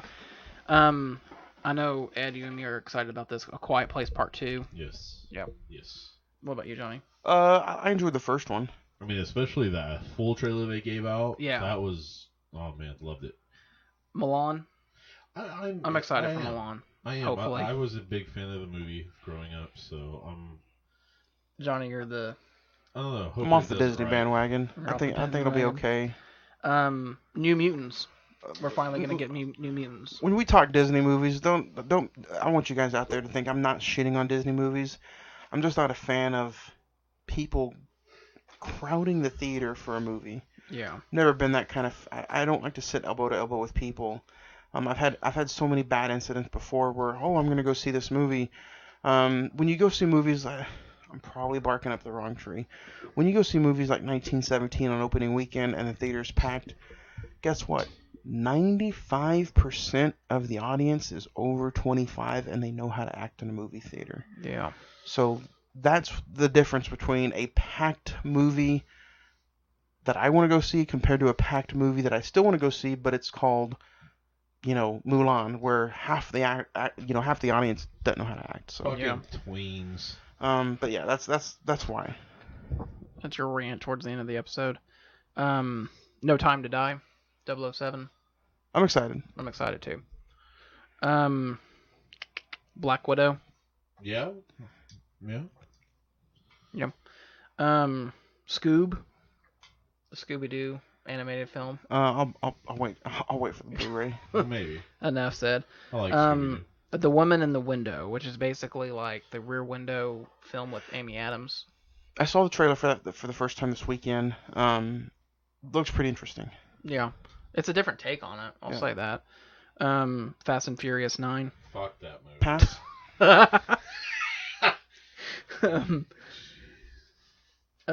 This one I don't think this is coming out this year, but I just went Legally Blonde 3.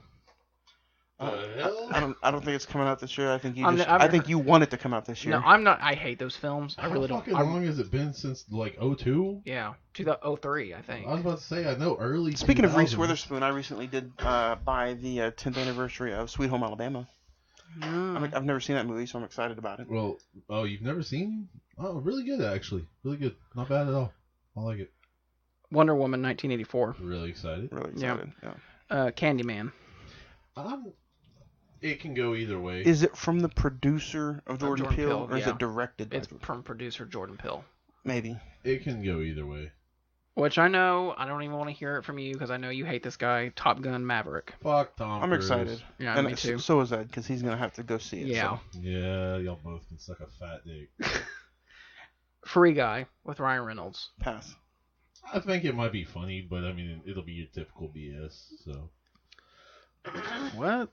Minions: The Rise of Gru. I think the world is kind of done with Despicable Me. Honestly. I mean, You know, no, you can't say that because I enjoy how they're spreading them the fuck out. You're not getting the them. last one was what? 2 years ago, 3 years ago. You're not getting them every single year or every other year. So I'm excited. I like those little fucking minions. Ghostbusters: Afterlife. I'm excited. yeah, that looks pretty good, especially with Finn Wolfhard. Yeah. That looks pretty cool. This is my personal favorite. Excited for the year. Tenet. Christopher Nolan. Yes. Yep. Jungle Cruise. I'm excited. Hell, the Rock being in a jungle makes a good film.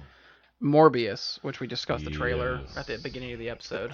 I'm not excited for it. I'm happy that, I'm okay. I'm okay with it. Let me jump ahead. The Conjuring, The Devil Made Me Do It. Yes. Just That's because going to be one of our episodes, I think. Well, not only is it an episode, but it's what we're starting season 3 with horror season. Yeah. The King's Man, which is basically the prequel to The King's Man. No, pass. No. I might watch it. I mean, honestly, Stanley Tucci's probably going to come back. I'd rather paint houses. Goddamn. Dang. Venom 2. Yes. That this year? Yeah. Andy Serkis is directing. Is directing? Yeah. Oh, nice. He's on board now. Right? I know you two are definitely, probably you're anticipated for the number one is Halloween Kills. Yeah. I think if they can follow it up with a decent sequel from the first one, then I'll be excited about it. The Eternals. Don't know much about it, but I'm ready for that one. I want to see what they do next after, this to me, The Eternals is the true maybe first film of phase 5. 5. Yeah. 4 or 5. Yeah. See, there's already so many fucking many. Stillwater, which is basically the film that Matt Damon shot here in Oklahoma. It's about like some tornado or something, and it's like about like rebuilding after that, like a traumatic event. So is it kind of like there was one when we worked at the theater that kind of dealt with the same thing. Yeah, it talked about the 2013 concert film. Yeah. The 2013 tornado. It was a documentary, though. Yeah. Yeah. I'm really excited about this Kong versus Godzilla versus Kong. I'm excited about that. Have you seen the? I did finally see that. God. It looks incredible. Freaking Kong grew up a lot. Coming to America. Yeah. I'm excited for sequel, it. Yeah. Fuck you too. Dune. So remake? No, yeah. It's like a whole new adaptation of it. Maybe. Remake of David Lynch's Dune. Yeah. Maybe. We'll see. I just don't like it in my chocolate milk, so yeah. Yeah. I'm excited about it because it's Spielberg, West Side Story. It's a musical. I think he'll be cool. I think he could do something cool with that. I mean, I've liked the West Side Story, so that Might be good. And then finally, I didn't even know this was coming out this year. The Croods 2, the animation film. Damn. Is Emma Stone still in it? Yep. That's Emma Stone, Nicolas Cage. 2013? Yeah. I want. You know what I want to see? I want to see Nicolas Cage perform the Croods 2. I think him and those facial features as he's doing the sound bites would be fucking hilarious. Yeah. If I can just get more Nick Cage in my life, if anybody's out there and truthfully, you're fighting depression, or you're just kind of sick, or you're just not feeling all too well, I think a double dose of Nick Cage is exactly what the fuck you need. Whether it be any kind of movie, it could be a movie that's $12.99 at Walmart right now that just came out that nobody knew about. Nick Cage is in it. That's all. Primal. That's all you're gonna need. Con Air. I mean, fuck it up. Face Off. Face Off is amazing. We're gonna have to do Face Off soon. National Treasure 2. Hell yeah. Fucking Where's the third one? Ghost Rider. It's Nick Cage. Y'all. No. Nick Cage. Do you remember that movie Knowing about the disaster? It has like the paper. I'm still upset that we never got Nick Cage as Superman. Hell, The Happening. No, you're thinking of Knowing. Wahlberg. That's Mark Wahlberg. Yeah, that's right. Yeah. Fucking Ed. Fucking dumbass. So, I'm excited. Yeah, I think it's gonna be a good year. Yeah, it's gonna be a good year. Will it be as good as 2019 is gonna be the question. We have a whole 365 days to find out. Yeah. And it started off with A Grudge, so it can't be too bad, right? I don't know, dude. We're already looking up. Are you gonna go see it? I want to. I'm gonna finish out these last few emails right quick. Let's see. Gary thought Book of Eli is our future. Good for you, Gary. Thank you for the email. Sarah97 says, yesterday, Brightburn, It Chapter 2, Escape Room, and Glass is my top 5 So of the year. basically, I'm going to get like a hate mail from her next week. And then Derek says, favorite movie of the year, hands down, is Ad Astra, followed by It Chapter 2, The Irishman, Endgame, and Once Upon a Time in Hollywood. Man, Once Upon a Time was like... Everybody almost enjoyed on that everyone's movie. List, yeah. So, you know what? I want to thank everybody out there who sent all the emails, all the Facebook comments, all the Facebook shares, all the Facebook messages. Everything was amazing. Mm-hmm. I hope you guys enjoyed listening to our rants, our top 5s, what we think was some of the best years of film, what we think was our best actors and actresses. And the fact that you're staying with us for another third year, yeah. Well, through all of our bitching and moaning about things that we don't like. But it's fun. I mean, we have fun doing that. All we do, we just do this for fun, Oh, y'all do this for fun? No, I was just saying fuck you guys. But... No, I'm just kidding. I love y'all. There's also email in here, Ed. Oh yeah. I haven't heard this. I'm just messing with what they want. What they want. They don't want no smoke. No, I'm just kidding. If Ed had the tethered, his tethered down there would probably be like Eduardo. Eduardo is dragging Ed down. Yeah. But guys, next week, Ed, you're gonna start uncharted territory as we talk James Bond. And that is our new On the Road to No Time to Die. On the Road to No Time to Die, James Bond. But we're just doing the Daniel Craig movies. Right. And it starts off next week, January 20th, with Casino Royale. Bond. So James Bond. Exactly. And then we're going to finish up the month with Taken, the 10-year anniversary of Taken and Liam Neeson with this, some people call it fun trilogy. Maybe if this trilogy didn't make money, maybe you didn't get something like John Wick. So we'll find out. Yeah. I call it a movie about bad parenting. I mean, what kind of asshole lets his daughter get taken twice? You never know. Wait a minute. There's 2 of them? There's 3. Oh, duh. I just said that. He gets taken the 3rd time. See, he's already spoiling these sons of bitches. Look at this guy. But no, if you guys have anything else to say, go ahead and check us out at the email. Send us some. It is CINMEN, cinnamon921@gmail.com.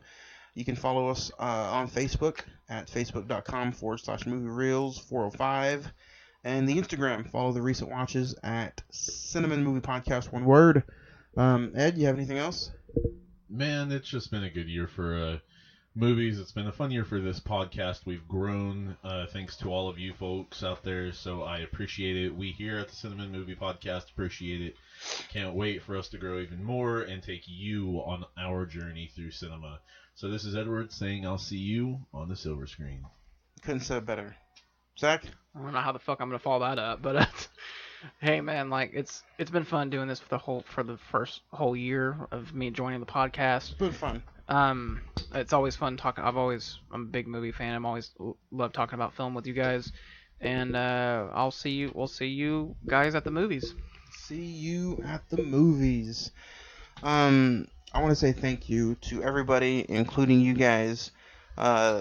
Movies are what keep me going. A lot of people, do the same thing with music. But yeah, you're having a bad day. What's the best way to, make it go away with just popping in one of your favorite movies? But thank you for listening, and don't think that this is over, because we will talk to you next week as we talk all things James Bond and Casino Royale. Next week, right here on the Cine-Men Movie Podcast.